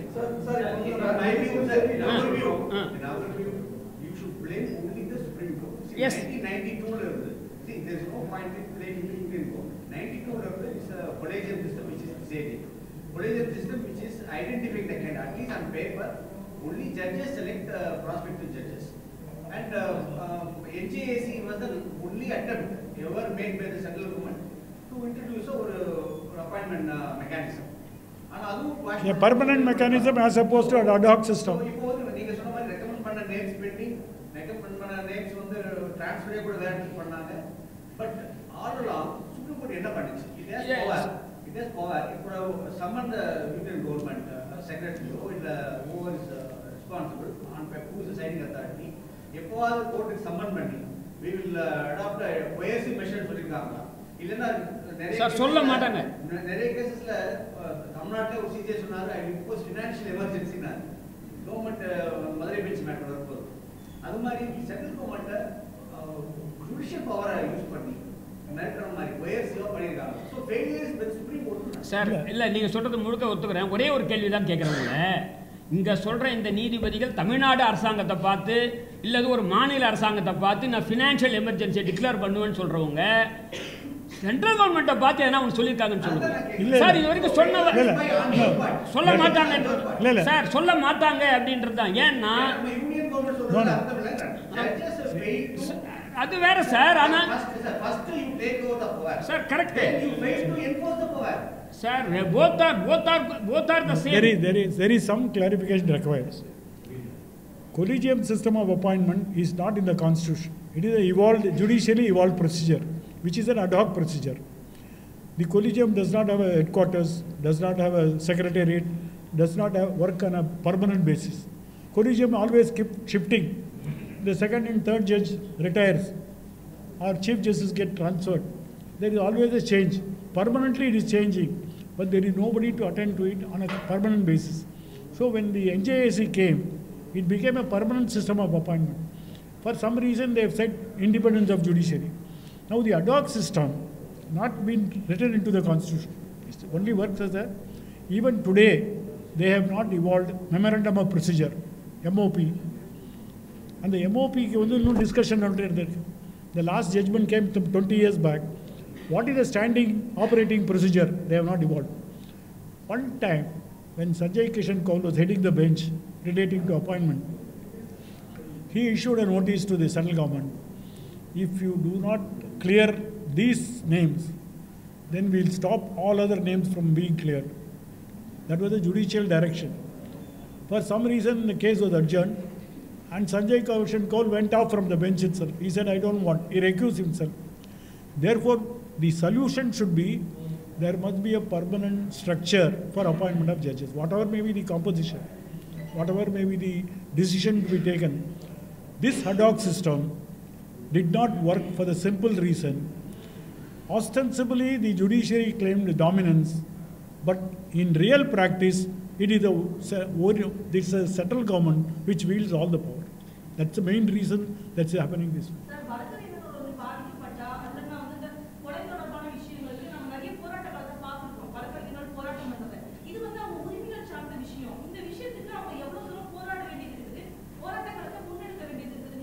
சார் வழக்குரைஞர்கள் தான் இப்போ பார் கவுன்சில் இதை கொடுத்துருக்கு.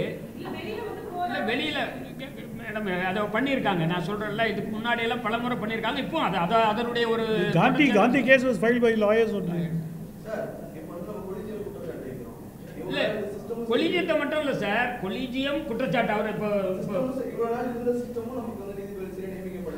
தொடர்ந்து சார் இதில் குறிப்பாக ரெண்டு பேரும் கொலீஜியத்தையும் குற்றச்சாட்டு சொல்கிறோம். கொலீஜியம் அவர்கள் வேலையை கடமையை செய்யலை. அவர் சொன்னார் பாருங்க, எந்த நீதிபதி ஃபினான்ஷியல் எமர்ஜென்சி நான் டிக்ளேர் பண்ணுவேன்னு சொன்னாரோ அந்த நீதிபதி ரெக்யூஸ் பண்ணிக்கிறார் அங்கேருந்து. அதுக்கு அடுத்த கட்டத்துக்கு அவர் போக தயாராக இல்லை. நீ வந்து இந்த நாங்கள் வந்து இப்போ இங்கே மட்டும் இல்லைங்க, இந்தியா முழுவதும் 4 ஆண்டுகளாக ரெக்கமெண்ட் பண்ண லிஸ்ட்டு பெண்டிங்காக இருக்குது. நீங்கள் குடுக்காட்டிக்கு போனால் ஐ வில் சம்மன் தி பிஎம்ஓவில் இருக்கக்கூடிய செக்ரட்டரி டு த கோர்ட்டுன்னு சொல்ல தயாராக இல்லை. இது உண்மை. அதனால தான் சொல்கிறோம், எல்லா இன்ஸ்டிடியூஷனும் டேக் ஓவர் பண்ண மாதிரி நீதித்துறை கூட கிட்டத்தட்ட அது ஓப்பனாக இல்லை, அவ்வளவுதான் அப்படின்றத சொல்கிறோம். இது அன்டிக்ளேர்டு எமர்ஜென்சி அப்படின்றத சொல்கிறோம். நீதிபதி நியமனம் மட்டுமல்லாமல் மத்திய அரசு நீதிபதிகள் வழங்கக்கூடிய தீர்ப்பிலே தலையிடுதுன்றீங்களா? சார் டைரக்டாக யாருமே இல்லை சார். நான் ஒரு விஷயம் நான் சொல்ல, இதே சஞ்சய் கிஷன் கவுல் சொன்னார், எப்போதெல்லாம் வலுவான மத்திய அரசு இருக்கிறதோ அப்போதைக்கெல்லாம் உச்ச நீதிமன்றம் வலுவிழந்து இருக்கிறதுன்னு அவர் சொன்னார். அதாவது there is a weak judiciary, not an independent judiciary when there is a strong center. நான் இந்த அரசாங்கம் அந்த அரசாங்கம்னு மறந்துடுங்க அப்படின்றாரு.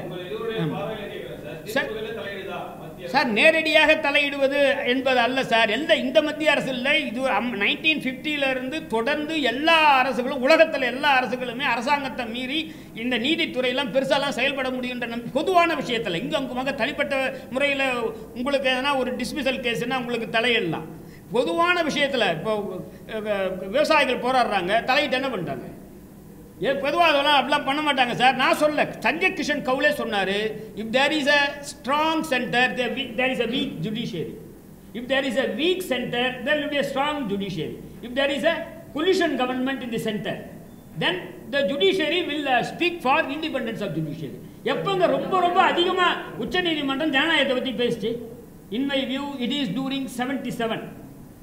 இப்போ இருக்கக்கூடிய பிரபலமான தீர்ப்புகள்லாம் வந்த காலம் 77. எமர்ஜென்சியை ஒட்டி இங்கே வந்து மைனாரிட்டி கவர்மெண்ட், ஜனதா கவர்மெண்ட் வந்து நாட் அ பிக் மெஜாரிட்டியோட வரல, அந்த சூழலில் தான் இருக்குது. அதுக்கடுத்து VP Singh government, Deve Gowda government, அதுக்கப்புறம் உங்கள் அஜய் குஜரால் கவர்மெண்ட் எப்போ வீக்காக இருக்கோ, தென் ஈவன் நரசிம்மராவ் கவர்மெண்ட் வீக்காக இருக்கோ, அப்போல்லாம் ஜுடிஷியரி இஸ் ஸ்ட்ராங்கர். நீதிபதிகள் நியமனத்தில் பன்முகத்தன்மை வர வேண்டும் என்றால் அந்த கொலிஜியம் முறையை வந்து மாற்றணும், வேறு மாதிரியான நியமனங்கள் போட்டால் இதெல்லாம் பாராட்டுறது இல்லை சார், நிச்சயமா இல்லை. ஏன்னா இப்போ கொலிஜியம் ரெக்கமெண்ட் பண்ணுறதை கூட அவங்க தடுக்கிறாங்க. அதல்ல காரணம். கொலிஜியம் முறை சரியான்றதை நாங்கள் விவாதிக்கல. கொலிஜியம் முறை வந்து 90க்கு அப்புறம் தான் சார் இருக்குது. 91 92க்கு 50லேருந்து 90 வரைக்கும் கூட எஸ்சி எஸ்டி ஓபிசி இவங்கெல்லாம் இல்லை சார். மைனாரிட்டிஸ்லாம் அது அடிக்குவேட்டாக இதுக்கு முன்னாடி ரெப்ரஸன்டேஷன் இல்லை. நாங்கள் ஒன்றும் இப்போ மட்டும் சொல்ல. It is not the collegium system alone is responsible. The overall sir, there is a shift ஆயிட்டே இருக்குது. There is no, இப்போ எதுக்கு ஒரு இந்த சார் இவர் கொண்டு வந்திருக்காருல வில்சன், அந்த பில்லை பாஸ் பண்ணிட்டோமே. அவர் ஒன்று டிஎம்கே பேசுகிறார். அவர் ஓவர் அவர் ரிசர்வேஷன் கூட சொல்ல, broad representation of all sections என்ன சொல்றாரு, அவ்வளவுதான். And also he said state government should be consulted. Even 5 judges bench இருக்கு பாருங்க, NJACA கோஷ் பண்ற ஜட்ஜ்மெண்ட் இருக்கு, அதுலயும் state government should be consulted இருக்கு. ஆனா இப்போ இந்த ஸ்டேட் கவர்மெண்ட் சொல்றத கேட்க மாட்டாங்க. எங்க ஆப்போசிஷன் ரூல்டு ஸ்டேட் இருக்கோ அவங்க நீலகண்டனை சொல்றாங்க கேட்க மாட்டாங்க. இப்போ ஜின்னாவை சொன்னா கேட்க மாட்டாங்க, கேட்காம போகலாம். அதாவது என்னன்ற இந்த மாதிரியான ஒரு சூழல் இருக்குல்ல, இதை உறுதிப்படுத்தணும். State government should be consulted and all whatever be the state government. இப்போ ஸ்டாலின் இருக்கலாம், 26ல வேற ஒரு வரலாம், ஆர் வேற ஆள் வரலாம். ஸ்டேட் கவர்மெண்ட் சான்ஸ் கிடையாது. அது இல்லை, என்ன இருந்தாலும் sir, whoever comes they should be consulted and all sections of the people should be given representation. No community should be given over. Sir எந்த community I don't want to name sir, I don't want to name. ஒரு விஷயம் தெரிஞ்சுக்கணும். Parliament வந்து தேசிய நீதிபதிகள் நியமன ஆணையத்தை கொண்டு வந்தாங்க. 99வது சட்ட திருத்தம் இருக்கு. இது செல்லாதுன்னு சொல்லிட்டாங்க. ஏன்னா அந்த 6 பேரில் 3 பேர் தான் நீதிபதி, மீதி 3 பேர் அரசாங்கத்தோடைய பிரதிநிதி. அதனால் சட்ட அமைச்சர் அதில் இருப்பதனால் அரசாங்கத்துடைய பலம் அதிகமாக இருக்கும். நாங்கள் ஏற்றுக்கொள்ளவில்லை. நாங்கள் அப்போ அந்த நம்பரை மாற்ற முடியும், அரசாங்கத்தால் மாற்ற முடியும். எந்த 99வது சட்டத்தை கொண்டு வந்த அதே அரசாங்கம் இன்றைக்கி ஆட்சியில் இருக்காங்க. ஆனால் மறுபடியும் அந்த சட்டத்தை கொண்டு வர தயாராக இருந்தாங்க. அந்த நம்பரை மாற்ற முடியும். 4 பேர் நீதிபதிகள், 3 பேர் தான் அரசாங்க பிரதின்னு சொல்ல முடியும். ஆனால் ஏன் மாற்றலை, ஏன் என்ஜேஏசியை மறுபடியும் கொண்டு வரதுக்கு முயற்சி பண்ணலைன்னா ஒரே ஒரு காரணம் இருக்குது. என்னென்னா கொலிஜியம் நடைமுறையில் அவர்கள் வேண்டிய நபர்களை உள்ளே நுழைப்பது ரொம்ப ஈஸி. ஒவ்வொரு பட்டியல் போகும்பொழுதும் இவர் நமக்கு வேண்டியவர், அவரை சேர்த்தால்தான் இந்த பட்டியல் போகும், இவர் சங்கியுடைய பிரதிநிதித்துவத்தை சேர்த்தால்தான் பட்டியல் மேல் வரைக்கும் போகுங்கிற எண்ணம் இன்றைக்கு கொலிஜியம் நீதிபதிகளிடம் இருக்கிறது. அதோடைய விளைவு தான் தமிழ்நாட்டை பொறுத்தவரை 2% கூட இல்லாத ஒரு அமைப்பு இன்றைக்கு தமிழ்நாடு உயர்நீதிமன்றத்தில் 7 பேர் இருக்கிறார். 8 பேர் சார். 70ல் 65ல் 7 பேர் இருக்கிறார்கள் அந்த சித்தாந்தத்தை சேர்ந்தவர்கள். அவர்களெல்லாம் எப்படி வந்தாங்கன்னா இந்த நடைமுறையில் தான். என் பேர் சேர்த்தா வண்டி வேகமாக போகும், இல்லைன்னா நின்று போயிடும். நீ ஜான் சத்தியன் பேரை யார் வேணால் போடு, ஆனால் நான் சொல்கிற பேர் இருந்தால் கிளியர் ஆகும். இது நடைமுறையில் நடக்கக்கூடிய விஷயம். அப்போ lobbying is more easier than a permanent structure where the secretariat select people. அதில் லாபி பண்ணுறது கஷ்டம். இது வந்து ஒன்றிய அரசுக்கு மாத்திரம் இல்லை, பல கட்சிகளும் ஆரம்பத்தில் என்ஜேஏசி வரவேற்றவர்கள் இன்றைக்கு அந்த தீர்ப்பு வந்த பிறகு தங்களுடைய நிலைமையை மாற்றி கொண்டார்கள். ஏனென்றால் சண்டை போட்டால் கொஞ்சம் கிடைக்கும், அது மாதிரி வந்தால் ஒன்றுமே கிடைக்காதுங்கிற எண்ணத்தில் எல்லாம் இருக்காங்க. ஆனால்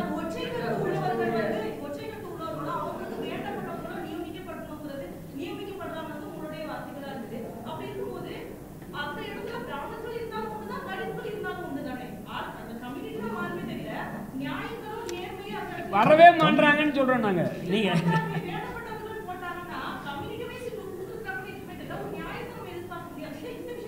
சார் ரெண்டுமே மேடம் அவர் என்ன சொன்னார், அவர் ரொம்ப தெளிவாகவே சொன்னார். நான் என்னை விட அதிகமாக சங்கின்னு சொன்னார். வேற என்ன? அதாவது இப்போ ஒரே நிமிடம் மேடம், அவர் ரொம்ப தெளிவாக, இதை விட எப்படி தெளிவாக சொல்றதுன்னு தெரியல. இப்போ இருக்கக்கூடிய ஒன்றிய அரசு இதை கொலேஜியம் இருந்தால் கூட பரவாயில்ல, கொலேஜியம் நாங்கள் சொல்ற வேலையை செய்ய தயாரா இருக்கு. சங்கிகளை நீதிபதிகளை நியமிக்குது.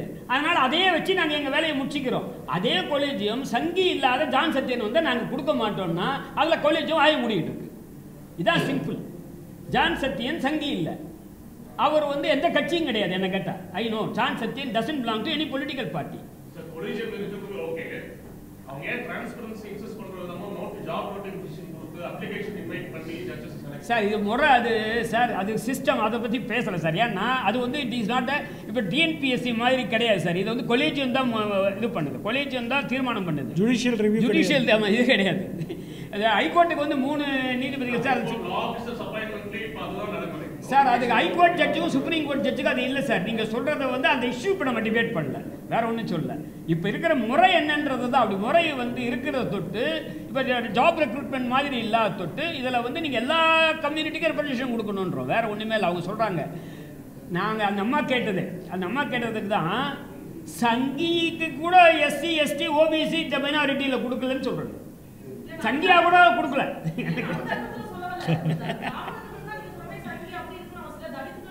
சார் கொடுக்கலையே, ஏங்க ஏன் கொடுக்கலன்னு கேட்குறேன் நாங்கள். இப்போ நான் தமிழ்நாட்டிலேருந்து இது வரைக்கும் ஒரே ஒரு 1972 போன வரதராஜன் ஒருத்தர் தான் இருக்காரு. அதுக்கப்புறம் ஏன் போகல? Then you answer me. ஏன் இது வரைக்கும் ஒரு ஈழவா கூட போகல, ஏன் ஒரு யாதவ் கூட போகலன்ற கேள்விக்கு என்ன ஆன்சர்? நான் பிஜேபி மட்டும் இல்லை, காங்கிரஸும் சேர்த்து தான் இந்த கேள்வி நான் கேட்கறது. இது லார்ஜர் கொஸ்டின். ஆனால் இப்போ நான் கூடியிருக்கிறது என்னன்னா, சென்னை உயர்நீதிமன்றத்தில் சுமார் 25-30 வேகன்சி வருது. அதை ஃபில்லப் பண்ணும்போது ஏற்கனவே ஓவர் ரெப்ரசன்டேஷன் இருக்கு இல்லையா? சார் சொன்னதெல்லாம் என்ன கூட நான் வந்து லாயரை மட்டும் சொல்கிறேன். லாயர் வரைக்கும் அந்த பர்டிகுலர் கம்யூனிட்டி 8, டிஸ்ட்ரிக்ட் ஜட்ஜ் எடுத்தால் அவங்க 2, 10 பேர் இருக்காங்க. 65 மோர் தேன் 10-11% இருக்காங்க, not 7. I don't want to name. ஆமாம், அதை வந்து we are not வந்து அதை பற்றி முடிஞ்ச கதை. ஃபியூச்சரில் போடும்போது அவங்க கூட அப்போ கூட ஃபியூச்சரில் கூட போடவே கூடாதுன்னு சொல்ல. I still want to make a very ரொம்ப சீரியஸாக நான் சொல்கிறேன். இப்போ கூட ஃபியூச்சரில் அவங்களை எக்ஸ்க்ளூட் பண்ணலாம் சொல்ல. Let there be a reconsideration. அவங்கள போடும்போது கொஞ்சம் ஒரு நம்பரை குறைச்சிங்கன்றோம். ஆனால் இப்போ என்ன நாங்கள் கேள்விப்படுறோம்னா, even that community is given more and more representation அப்படின்னு நாங்கள் கேள்விப்படுறோம். அதனால தான் உட்காந்து பேசுகிறோம். Even state government is not willing, but state government is helpless. State கவர்மெண்ட்டுக்கு எந்த அதிகாரம் இருக்கு? வைஸ் சான்சலரை நியமனம் பண்ண முடியாது, ஹைகோர்ட் ஜட்ஜை நியமனம் பண்ண முடியாது, எதுவும் பண்ண முடியாது. இல்லை, ஒரு சீரியஸான ப்ராப்ளம். இப்போ வந்து கொலிஜியம் சிஸ்டத்துக்கு ஆல்டர்னேட்டிவ் பற்றி யோசிக்கல இப்போ இந்த மீட்டிங்கில். ஆனால் கொலிஜியம் சிஸ்டத்தில் தலைமை நீதிபதி மட்டும்தான் பேரை பரிந்துரைக்க முடியும். 2வது 3வது நீதிபதி அதை ஏற்றுக்கொள்ளலாம், ஏற்றுக்கொள்ளாமல் இருக்கலாம். ஆனால் பேர் அவர் தான் சொல்லணும். ஆனால் இன்றைக்கு இருக்கக்கூடிய கொள்கை அடிப்படைப்படி தலைமை நீதிபதி வெளிமாநிலத்தில்தான் வர முடியும். வெளிமாநிலத்திலேருந்து ஒருத்தர் வராரு, இங்கே வந்து அவர் செட்டில் ஆகி 4 பேர் தெரிஞ்சுக்கிறதுக்கே ரொம்ப நாள் ஆகும். அவர் தான் பரிந்துரைக்க முடியும்போது வெளியிலேருந்து ஒருத்தர் கொண்டு வந்து அவங்க வேறெல்லாம் பரிந்துரைச்சு போகலாம். இப்போ உதாரணமாக இங்கே ஒருத்தர் வந்து டெல்லி ஹைகோர்ட்டுக்கு வரணும்னு ஆசைப்படுறாரு. ஆனால் அப்போ என்ன சொல்கிறாங்க, டெல்லி ஹைகோர்ட்டில் உனக்கு கிடைக்காது, நீ வந்து தென்னிந்திய ஆள், தமிழ்நாட்டில் உன்னை போடலாம், தமிழ்நாட்டில் போட்ட பிறகு உன்னை ட்ரான்ஸ்ஃபர் பண்ணிடலாம். ஸோ தமிழ்நாட்டுக்கு வராரு. அவர் தமிழ்நாட்டில் ஹைகோர்ட்டில் ப்ராக்டிஸ் பண்ணது கிடையாது, தமிழ்நாட்டில் வக்கீல் கிடையாது. ஆனால் தமிழ்நாட்டில் அப்பாயிண்ட் ஆகிறார். இப்போ இன்னும் கரெக்டாக 1 வருஷம் கழிச்சு அவரை வந்து டெல்லி ஹைகோர்ட்டுக்கு மாற்றுறாங்க. அப்போ இது யார் முடிவு எடுக்கிறா? யாரோ ஒருத்தர் அதில் வந்து இந்த மாதிரி மெஷினரியெலாம் ஆப்ரேட் பண்ண முடியுது. இந்த மாதிரியான விஷயங்களை தவிர்த்து தலைமை நீதிபதி அவருக்கு ஒரு சின்ன நிலைப்பாடு இருக்கணும். இப்போ போய் மனு கொடுத்தோன்னே what makes you to think that I will not decide properly அப்படின்னு ஒரு அதிகார துணி வந்தால் அதில் வந்து ஜனநாயகம் படுத்து விடுகிறது. இப்போ இந்த பிரச்சனை எல்லாமே ஜனநாயக கொள்கையை அவர் புரிந்து கொள்ள வேண்டும். ஜனநாயகப்படுத்த போகிற ஒரு செயல்தான். நீ யாரை வேணாலும் நீ சொல்லலாம், ஆனால் இந்த அடிப்படையில் உன் பெயர்கள் நீங்கள் அனுப்பணும். நம்ம வந்து எக்ஸு ஒய் போட சொல்லலை. ஆனால் உன்னுடைய சிந்தனை இன்னும் பரவலாக்கணும். சென்னையிலேருந்து கன்னியாகுமரி வரைக்கும் எவ்வளோ பேர் இருக்காங்க உங்களுக்கு தெரியாது. ஆனால் நீங்கள் ஒரு பேசிஸ் சமூக நீதியும் டைவர்சிட்டியும் இருக்கணும்னா then you may look for good candidates. வழக்கமாக என்ன சொல்லுவாங்க, ஆள் யார் இருக்கான்னு யாராவது கேட்டால் தானே தெரியும். அதுதான் பிரச்சனையே. Consultation should be wider.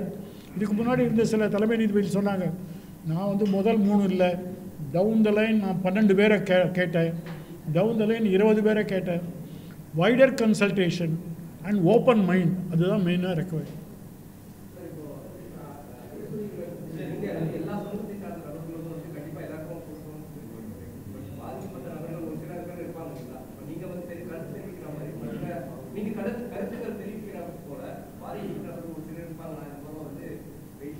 இதில் இல்லை சார், இதில் நீங்கள் ஜான் சத்யன் வருவாரான்னு கேட்குறீங்க. ஜான் சத்யன் மாதிரி அவங்கள எம்பராஸ்மெண்ட் சார், அவங்கள எம்பராஸ்மெண்ட். நான் தனிப்பட்ட முறையில் பார்த்தா அவர் சொல்கிறார், இப்போ கொடுத்த காணியாக அவர் ஒத்துக்க மாட்டார். ஏன்னா 4 ஆண்டு ஆகுது சார், 2 ஆண்டு இல்லை. ஜான் சத்யன் ரெக்கமெண்ட் ஆகி 4 ஆண்டு ஆகுது, 11 ஆண்டு இருக்கணும். அவராக கூட ரெக்கமெண்ட் ஆகி 4 ஆண்டுகளாக இப்போ 4 ஆண்டாக பணிபுரிகிறாங்க. இப்போ போனால் அவர் ஜூனியர் மோஸ்ட் ஜட்ஜு, பெஞ்சுக்கே போக மாட்டார். அதனால் இப்போ அவங்க எப்படி வெளில வருவாங்க சார்? இப்போ கோபால் சுப்ரமணியம் கூட அவர் என்ன பண்ணார், அவரே ஓப்பனாக ப்ரெஸ்ஸுக்கு வந்து டிக்ளைன், எனக்கு வேண்டியதில் போஸ்ட்டுன்ட்டார். இப்போது அது எம்பராஸ்மெண்ட். இப்போ எங்கள் நீதிபதிகள்லேயே நாங்கள் 2 பேர் இல்லை சார், என்ன கேட்டால் மெஜாரிட்டி ஜட்ஜஸ் எங்கள் வியூ. ஆனால் இந்த மாதிரி வந்து பேசுவதற்கு பர்சனலாக ஃபோன் பண்ணி எல்லாரும் எங்களை சொல்கிறாங்க, சார் நீங்கள் சொல்கிறது சரி, ரொம்ப சரி, வாழ்த்துக்கள், நீங்கள் பேசுங்க, நாங்கள் ஆதரவு தரோம், ஆனால் வரலன்றாங்க. அது அவங்களுடைய ஒரு கருத்து சார், அவங்களுக்கு அந்த உரிமை இருக்குது. எல்லாரும் இங்கே வரணும்னு நாங்கள் எதிர்பார்க்கல. என்னை ஓப்பனாக சொல்கிறார், நான் யாரெல்லாம் என்கிட்ட ரெகுலராக எனக்கு ஃபோன் பண்ணி என்ன ஒரு நீதிபதி இருக்கார், அவர் சொல்லுவார், நீங்கள் எதிர்பார்க்கவே மாட்டீங்க அவரை, நீங்கள் பண்ணுறீங்க, நீங்கள் கண்டினியூ பண்ணுங்க. அசோசியேட் வராங்களே சார், சார் இது கூட வந்திருக்காங்க சார், ரெப்ரசன்டேஷன் கொடுத்துருக்காங்க. நான் I have a copy sir. All bar associations gave a representation, bar council gave a representation. அவர் தான் சொன்னார், கொடுத்தா வாங்கல, அதுக்கு அடுத்து சுப்ரீம் கோர்ட்டுக்கு போய் சுப்ரீம் கோர்ட் ஜட்ஜு ஃபோன் பண்ணி சொல்லி ஒரு ரெப்ரசன்டேஷன் வாங்குறாரு அப்படின்ற அளவுக்கு நிலமா இருக்குது இதெல்லாம் சார். அதனால தான் நாங்கள் இங்கே மீட்டிங் போட்டு சொல்கிறோம், குறைஞ்சபட்சம் அப்பா நாங்கள் சார் இவங்களுக்கு அவங்களுக்குலாம் இல்லை சார், எல்லாரையும் போடலாம். என்ன கேட்டால் தெலுங்கா போடு, மலையாளமாக போடு, கன்னடமாக போடு, இந்த சாதியாக போடுங்க சார், எல்லாருக்கும் ரெப்ரசன்டேஷன் கொடுன்னு சொல்கிறோம், அவ்வளவுதான். உங்கள் லெட் தேர் பி ஒரு ஈக்குவிட்டபுள் ரெப்ரசன்டேஷன் தான் சொல்கிறோம். There is no reservation as such sir. ஏன்னா அது வந்து இட்ஸ் லார்ஜர் கொஸ்டின், நாங்கள் தீர்மானம் பண்ண முடியாது, இன்றைக்கி சட்டத்தில் இல்லை. ஏன்னா உச்சநீதிமன்றம் தவறாக சொல்லியிருக்குன்னு என் கருத்து. எதுக்கு உயர் பதவிகளுக்கெல்லாம் இல்லைன்ட்டு, அது தப்பு. ஏன்னா நமக்குலாம் ஸ்வீப்பர் பதவிக்கு தான் ரிசர்வேஷனா, மேலே இருக்கக்கூடிய ஜட்ஜு பதவிகள்லாம் ரிசர்வேஷன் கிடையாதா அப்படின்ற கேள்வி லார்ஜர் கொஸ்டின். இப்போ நம்ம அதை கேட்க முடியாது இன்றைக்கி இருக்கக்கூடிய அரங்கத்தில். அதனால் எல்லாரும் ரெப்ரசன்டேஷன் இருக்கணும் தான் வில்சனுடைய பில்லு, பார்லிமெண்ட்ரி கமிட்டியோட ரெக்கமெண்டேஷன்ஸ், பார்லிமெண்ட்ரி கமிட்டியோட ரெக்கமெண்டேஷன்ஸ், உச்சநீதிமன்ற தீர்ப்பும் தான். உச்சநீதிமன்றம் அவர் ஒரு தீர்ப்பு சொன்னார், இவங்க அந்த 9 நீதிபதிகள் தீர்ப்பு இருக்கு பாருங்க, கொலிஜியம் தீர்ப்பு, அதுலேயும் சொல்லியிருக்காங்க there should be a representation from all sections of the community அப்படின்ட்டு.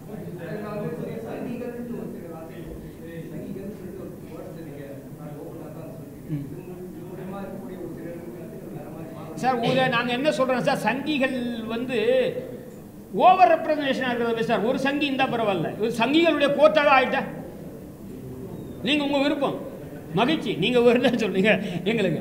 நாங்கள் சார் ஒரு ஐடியாலஜி இருக்கவங்கள சுத்தமாக வரக்கூடாதுன்னு சொல்ல. அவர் ஒரு நீதிபதி என்ன பண்ணுறாரு, அவராக சூமோட்டாக கட்டம்ட் எடுக்கிறாரு உங்கள் ஒரு ஜேர்னலிஸ்ட் பேரில். அடுத்து அவருடைய ஏபிஎஸ் கார்பஸ் வரப்போ முதல் இயரிங்லே போஸ்ட் பண்ணுறேன்றாரு. இடையில என்ன நடந்ததுன்னு எனக்கு தெரியாது. என்ன சார் இதெல்லாம்? இல்லை அது வந்து இந்த கூட்டத்தோடைய வரையறை இல்லை, வேற ஒன்றும் இல்லை சார். எங்களுக்கு வந்து எந்த ஐடியாலஜின்னு சொல்ல, கம்யூனிஸ்ட்டை போடுங்க, சங்கியை போடுங்க, பிஜேபி போடுங்க, காங்கிரஸ்காரன் போடுங்க, என்ன போட்டாலும் நான் சொல்கிறேன் இந்த சோஷியல் ரெப்ரசன்டேஷன் டைவர்சிட்டி இருக்குல்ல, இந்த டைவர்சிட்டி டெபிசிட்னு சொல்லி அவங்களே சொல்கிறாங்க, பார்லிமெண்ட்ரி கமிட்டியே சொல்கிறாங்க. டைவர்சிட்டி டெபிசிட்ன்றது சார் இந்தியாவில் caste is a factor, it's a admitted factor, religion is admitted factor. இவங்க மைனாரிட்டிஸை give accommodation, all caste should be given accommodation, SC, ST, OBC, minorities and women. இதை வந்து பார்லிமெண்டரி கமிட்டி சொல்லியிருக்கு, judgement சொல்லியிருக்கு. we are not certain, we are not I have a reservation on that. யாரை recommend பண்ணாலும் constitution நம்புறவங்களா போடுது. அது தினம் நான் ஆட் பண்றேன். தினம் போய் மீட்டிங்ல போய் இந்த கான்ஸ்டியூஷன் செல்லாது இது மாத்தணும்னு சொல்றாங்க. இல்ல I am not I also said the competent person having a faith in the constitution and broadly யாரு தகுதியானவங்கள போடணும்ன்றது தான். நன்றி. நீண்ட நேரமே எங்களுக்கு வாய்ப்பு கொடுத்தீங்க.